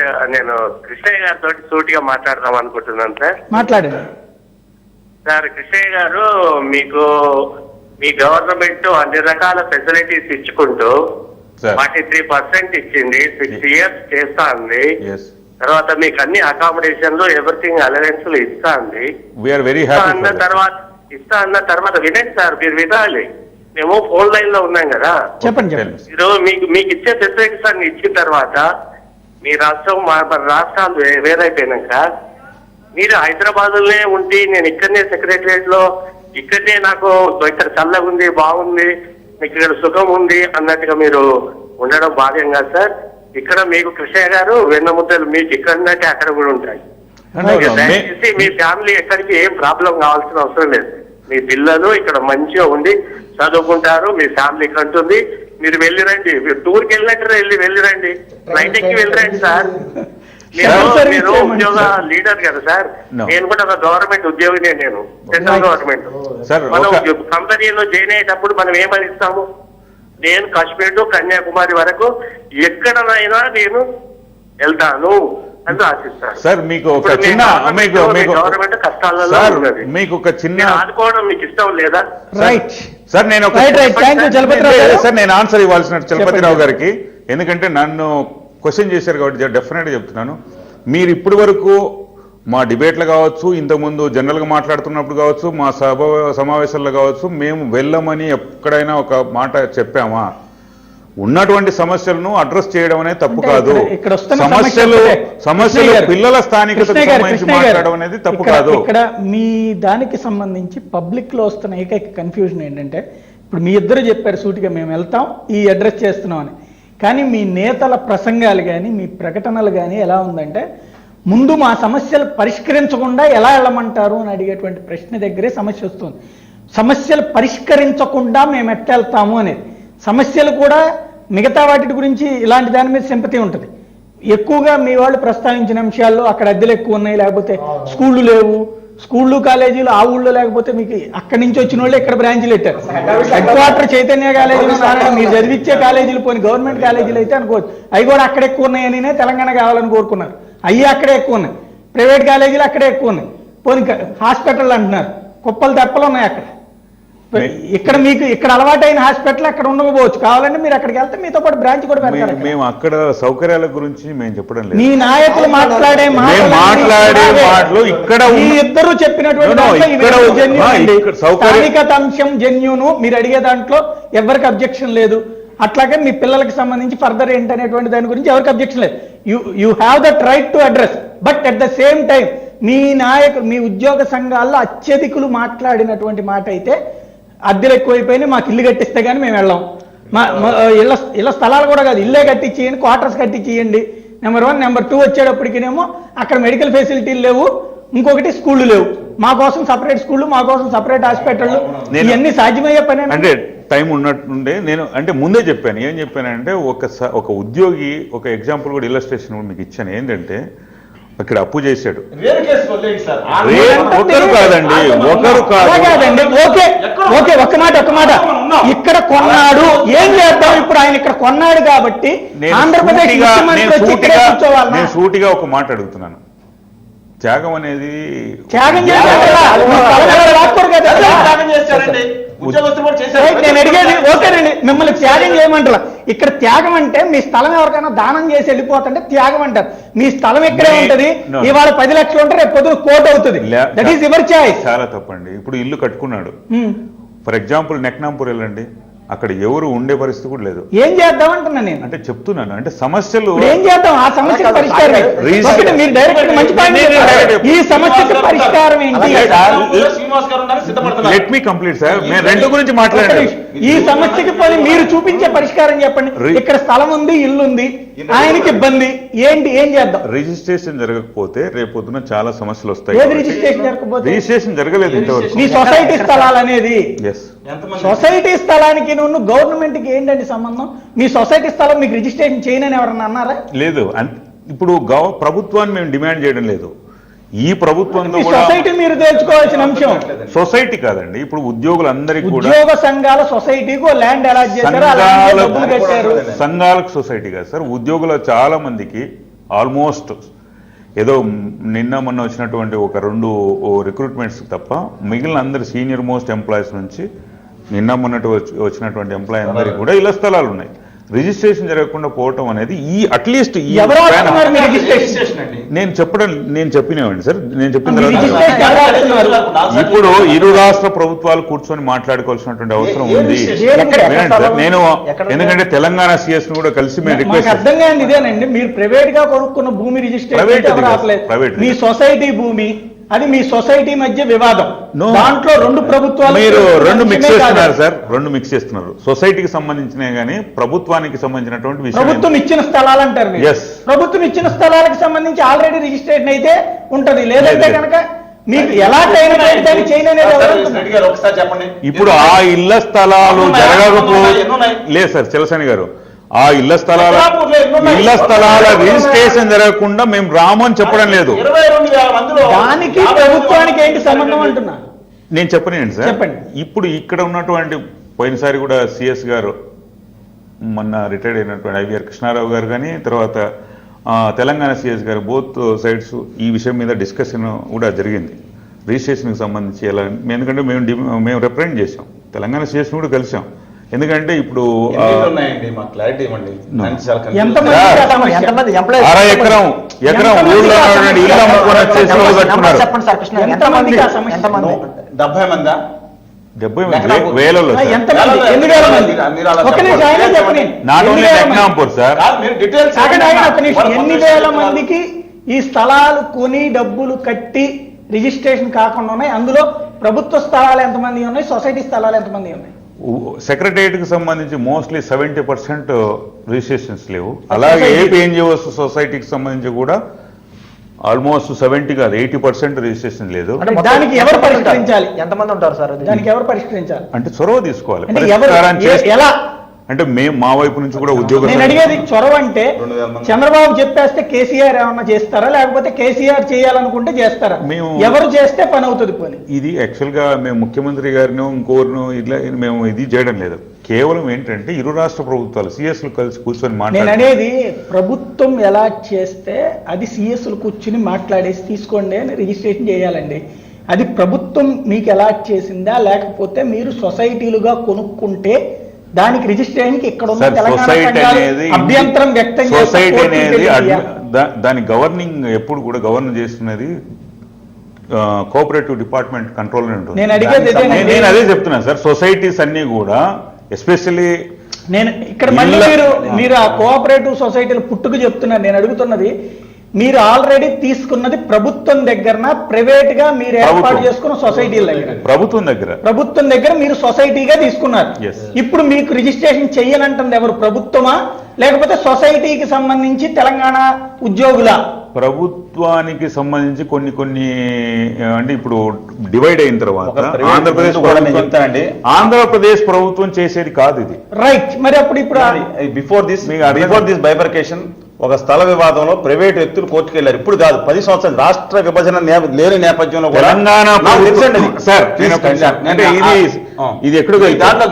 తెలంగాణ ప్రభుత్వం గవర్నింగ్ లో ఇప్పుడు ఈ రోజు ఉన్నటువంటి కోఆపరేటివ్ హైదరాబాద్ లో ఉన్నటువంటి రిజిస్ట్రేషన్ కానీ కోఆపరేటివ్ కానీ వాట్ ఎవర్ ఆ రిజిస్ట్రేషన్ చేయాల్సినటువంటి ఇది వచ్చేసి తెలంగాణ ఎవరు ఆపారు అని అడిగా. నేను సూటిగా అడుగుతున్నా, ఎవరు ఆపారు? రకరకాల కారణాలు. ఒకటి కాదు, ఒక్కొక్క ఇష్యూకు ఒక్కొక్క ఇది ఉంది. ఎందుకంటే కొన్ని కోర్టుల ద్వారా అయిపోయినాయి, కొన్ని ఇండివిజువల్ గా లీగల్ గానే ఫైట్ అవుతుంది కదా డెఫినెట్ గా. మరి దాని గురించి దీనికి లింక్ పెట్టి తెలంగాణ ప్రభుత్వం కాదండి, ప్రైవేట్ కేసులు ఉన్నాయండి. రైట్. ఇవాళ నుంచి కాదు, 10 సంవత్సరాల నుంచి ప్రైవేట్ కేసు నడుస్తుంది. ఉద్యోగులు బాధపడుతున్నారు, నాకు తెలుసు. తెలంగాణ ప్రభుత్వం కాదు, ఎవరో ప్రైవేట్ వ్యక్తులు వేసిన కూడా దీంట్లో కొన్ని సమస్యలు ఉన్నాయి.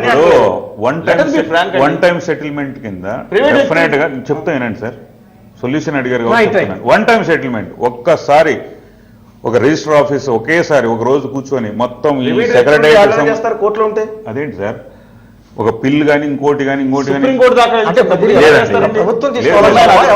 కేవలం మాకు సెక్రటరీ కేవలం ఒక కేసే ఉంది. మొత్తం అందరూ ఉద్యోగస్తులు. రైట్. ఒక్క నిమిషం అండి, మరి కొన్ని కాల్స్ చూద్దాం. రమణయ్య కర్నూలు నుంచి ఫోన్ లైన్లో ఉన్నారు. రమణయ్య గారు చెప్పండి సార్. ఈ చర్చ వింటుంటే ఒక బాధాకరమైన విషయం గుర్తొస్తుంది. చెప్పండి. ఎందుకంటే ఇక్కడ 5 కోట్ల మంది ప్రజల సమస్యలు ప్రభుత్వం నుంచి వేతనం పొందుతుండే ఉద్యోగులు పట్టడం లేదు. రైట్. ఏం చేసే వాళ్ళు మామూలుగా కొత్త రాజధానికి వచ్చి పనిచేస్తారు, వాళ్ళని చెప్పమానండి. చెప్పారు కదా ఇప్పుడు ప్రవర్తన అంటారు. మీరు మిస్అండర్స్టాండ్ చేసుకుని మిస్కమ్యూనికేషన్ అందుకోసం మళ్ళీ ప్రతి ఒక్కళ్ళ ఒక్క నిమిషం మళ్ళీ ప్రతి ఒక్కళ్ళ దగ్గర మీరు ఆన్సర్ చేస్తే సాధ్యంగా వాళ్ళు చెప్తున్నటువంటిది ఏకైక సమస్య అయితే ఇక్కడ ఇందాక విన్నారు కదా, రెండేమో ప్రభుత్వాలు డిసైడ్ చేయాల్సినటువంటిది, ఒకటేమో ఇక్కడ కూర్చుని సెటిల్ చేస్తే పరిష్కారం అవుతుందని చెప్తున్నారు. 5 కోట్ల మంది సమస్యలు మీకు పట్టవా? రైట్ అండి, థ్యాంక్ యూ అండి రమణయ్య గారు. రవి ప్రసాద్ హైదరాబాద్ నుంచి ఉన్నారు. రవి ప్రసాద్ గారు చెప్పండి. Do not try to go, and if they still resist, they are not eligible to be in the secretariat. And number 2, వీళ్ళకంటే కూడా 13 జిల్లాల్లో 20,000 మంది కాదు 22 లక్షల మంది ఉన్నారు. వీళ్ళకంటే సమర్థంగా మన ఆంధ్రప్రదేశ్ ని పాలించగలిగేటటువంటి వాళ్ళు. వీళ్ళు వెళ్ళకపోతే ఏంటి, వెళితే ఏంటి? రైట్. అంటే అక్కడ వాళ్ళకి ఇవ్వమంటారు మీరు?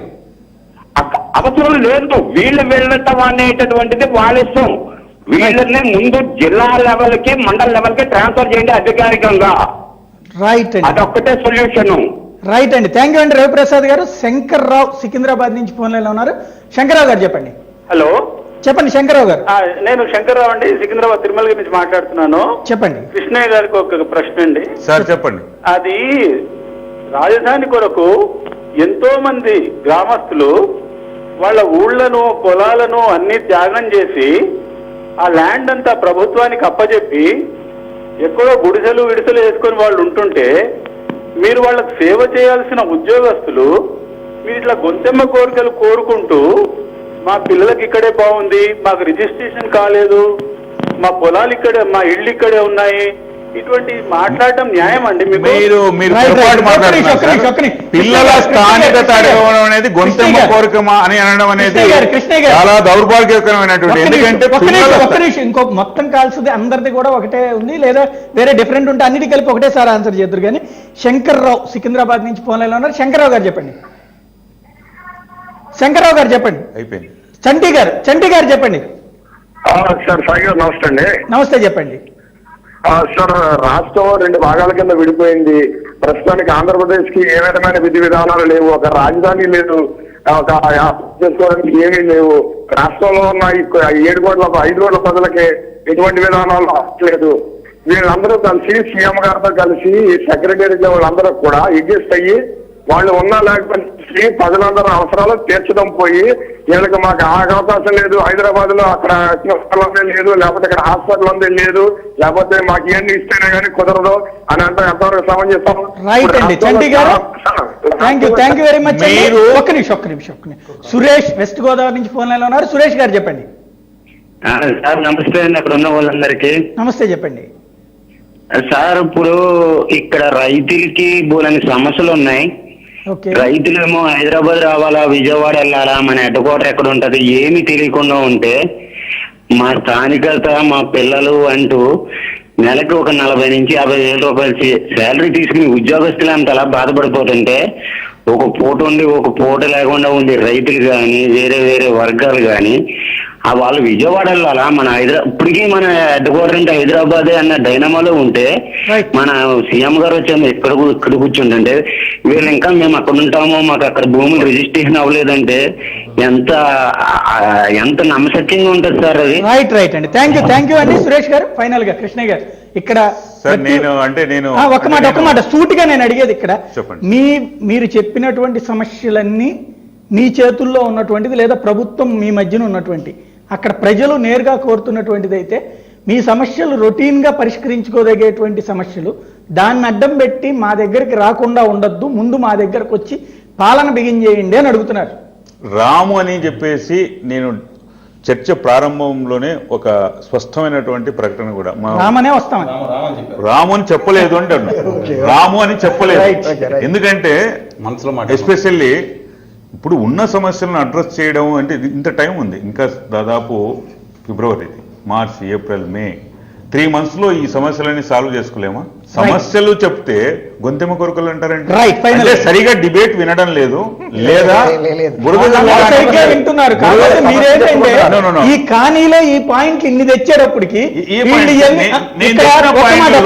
మీరు చెప్పే స్థలాలు ఇవాళ వివాదం కాదు. ఇంకోటి, కేసీఆర్ చంద్రబాబు ఇద్దరు కూర్చున్న పరిష్కారం అయ్యేది కాదు, అది కంపల్సరిగా న్యాయస్థానాల్లో కొట్లాడాల్సిందే. మీరు చెప్పే మీ కోఆపరేటివ్ వాళ్ళు ఉంటే మీ ఉద్యోగులు ఉంటారు, విసిరేసేవాళ్ళు తీసి మీకు అవి జరగలేదు అంటేనే లీగల్ లిటిగేషన్లు ఉన్నాయి. ఇంకొకటి, ఇక్కడ మీ సొసైటీ భూములకు సంబంధించి తెలంగాణ ఉద్యోగులకి మీ ఉద్యోగులకి మధ్యన ఉన్న వివాదం, ఇది చంద్రబాబు కేసీఆర్ తలుచుకుంటే పరిష్కారం అయ్యేది కాదు. ఉద్యోగ సంఘాలు 2 రాష్ట్రాలుగా విడిపోయి 2 ప్రాంతాలుగా కొట్లాడుకుంటున్న అంశంలో జనం పరిష్కారం అయ్యేది. స్థలాలకు సంబంధించి మేము ప్రధాన డిమాండ్ పిల్లల స్థానికత అని చెప్పాము. పిల్లల స్థానికత చెప్తుండ్రి, ప్రభుత్వం ఆల్రెడీ ప్రపోజల్ పంపించింది, ఇంకా అది రొటీన్ ప్రాసెస్ లో భాగమే తప్పించి దాన్ని అడ్డం పెట్టుకుని నేను కూర్చోకూడదు కదా. సాయి గారు, నేను సూటిగా అడుగుతాను, చెప్పండి. కేంద్ర సంస్థల పిల్లల స్కూళ్లకు సంబంధించి అడ్మిషన్స్ ఎప్పుడు క్లోజ్ అయితే? ఫిబ్రవరి క్లోజ్ అయింది. రైట్. సదరు ఉద్యోగి ఏ ఉద్యోగి అయినా ఏమండి, నేను సూటిగా మిమ్మల్ని అడుగుతున్నాను, మీకు రాష్ట్రం విడిపోయి 2 ఏళ్ళు అయింది, 2 ఏళ్ల నుంచి ఇప్పటిదాకా ప్రణాళిక లేదండి అక్కడికి వెళ్ళడానికి. ఇవాటికి కూడా మళ్ళీ రేపు ఎడ్యుకేషన్ ఇయర్ వచ్చేస్తుంది, ఇవాళ జాయిన్ అయిపోయిందంటే ఇవాటికి మీరు ఆల్రెడీ వెళ్ళి ఆంధ్రాలో వేసుకుంటే ఆపేది ఎవరు? ఇంకొకటి, అక్కడ ఉండేదే ఒక్క కేంద్ర విశ్వవిద్యాలయం, ఓన్లీ ఒక్క స్కూల్ గురించి మీరు పోనీ మీ పిల్లలందరూ కేంద్ర విశ్వవిద్యాలయంలో చేస్తారా? 100 సీట్లు లేవండి. లేవు. అక్కడ బయటికి ఇచ్చేయండి. మీకు 22,000 మంది ఉద్యోగులకు 100 సీట్ల గురించి క్వశ్చన్. మీ పిల్లల్లో 300 మంది చదివేది ఇంజనీరింగ్ లో, డాక్టర్ లో, లేకపోతే ఇంకో కోర్సులు. అక్కడ ప్రైవేట్ కాలేజీలు, స్కూళ్ళు, కొప్పలు తెప్పలు మీరు చదివించేవన్నీ అయ్యాయి. ఎవరో ఒక 10 మందికి వస్తే మీ మొత్తం ఉద్యోగులు, ఆ 10 మందిని అడ్డం పెట్టుకుని మీరు మొత్తం సమస్య అంతా పబ్లిక్ అంటే ఎట్లాగండి? 10 మంది సమస్య పిల్లల స్థానికత కాదు. ప్రతి ఉద్యోగికి, నాట్ ఓన్లీ ప్రభుత్వ ఉద్యోగికి, రేపు వచ్చే ప్రైవేటు ఉద్యోగులు కూడా కావచ్చు, రేపు వచ్చే అవుట్ సోర్సింగ్ ఉద్యోగులు వాళ్ళకి ఎవ్వరికీ లేదండి. ఓన్లీ ప్రాబ్లం ఎవ్వరు, వాళ్ళెవరు వెళ్ళాలనుకున్న వాళ్ళు వెళ్తున్నారు, ఇక్కడ ఉండాలనుకున్న వాళ్ళు.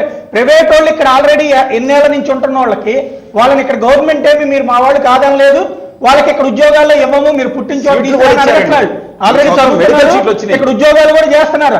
వాళ్ళకి లేని బాట వాళ్ళని అడ్డం పెట్టి మీరెందుకు దాడుకుంటారు? నేను అదే ఒక్క నిమిషం నేను చాలా స్పష్టంగా అడుగుతున్నాను.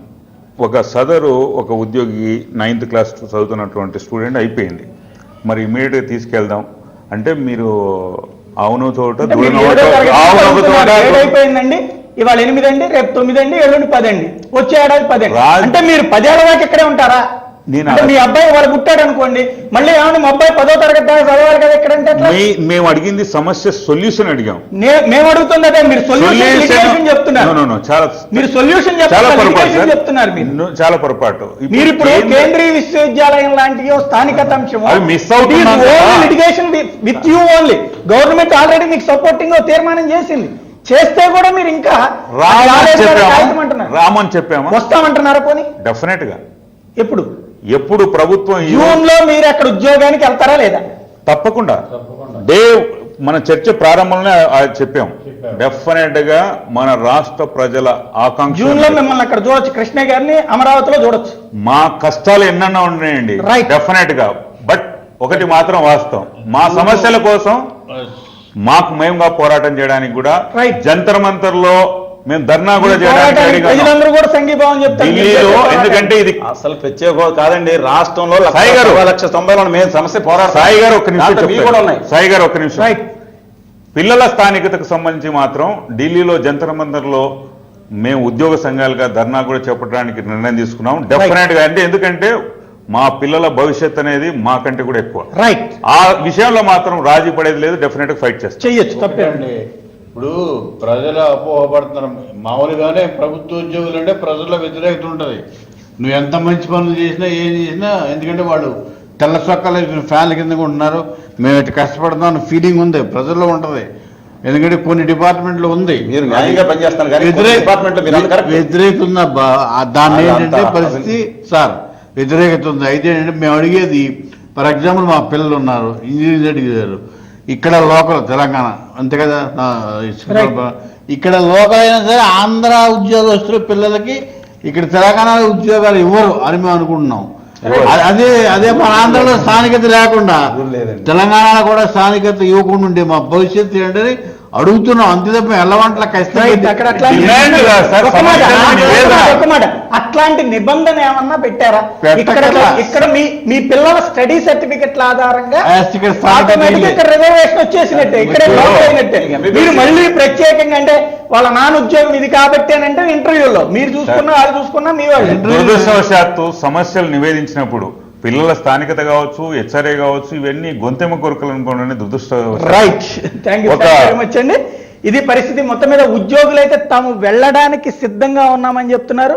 అదే సమయంలో తమ సమస్యల గురించి తమకు పోరాడే హక్కు ఉంది కాబట్టి ఆ పోరాటము కొనసాగిస్తామంటున్నారు. జూన్ నెలకల్లా ప్రభుత్వంతో పాటుగా ఉద్యోగులు అక్కడ నుండి పాలన ప్రారంభిస్తారో లేదో మనం చూద్దాం. ఇది అంశానికి సంబంధించి తాజా అప్డేట్ సరికొత్త మరికాసేపట్లో మేము ఉంటుంటే చూస్తూనే ఉండండి జెమిని న్యూస్.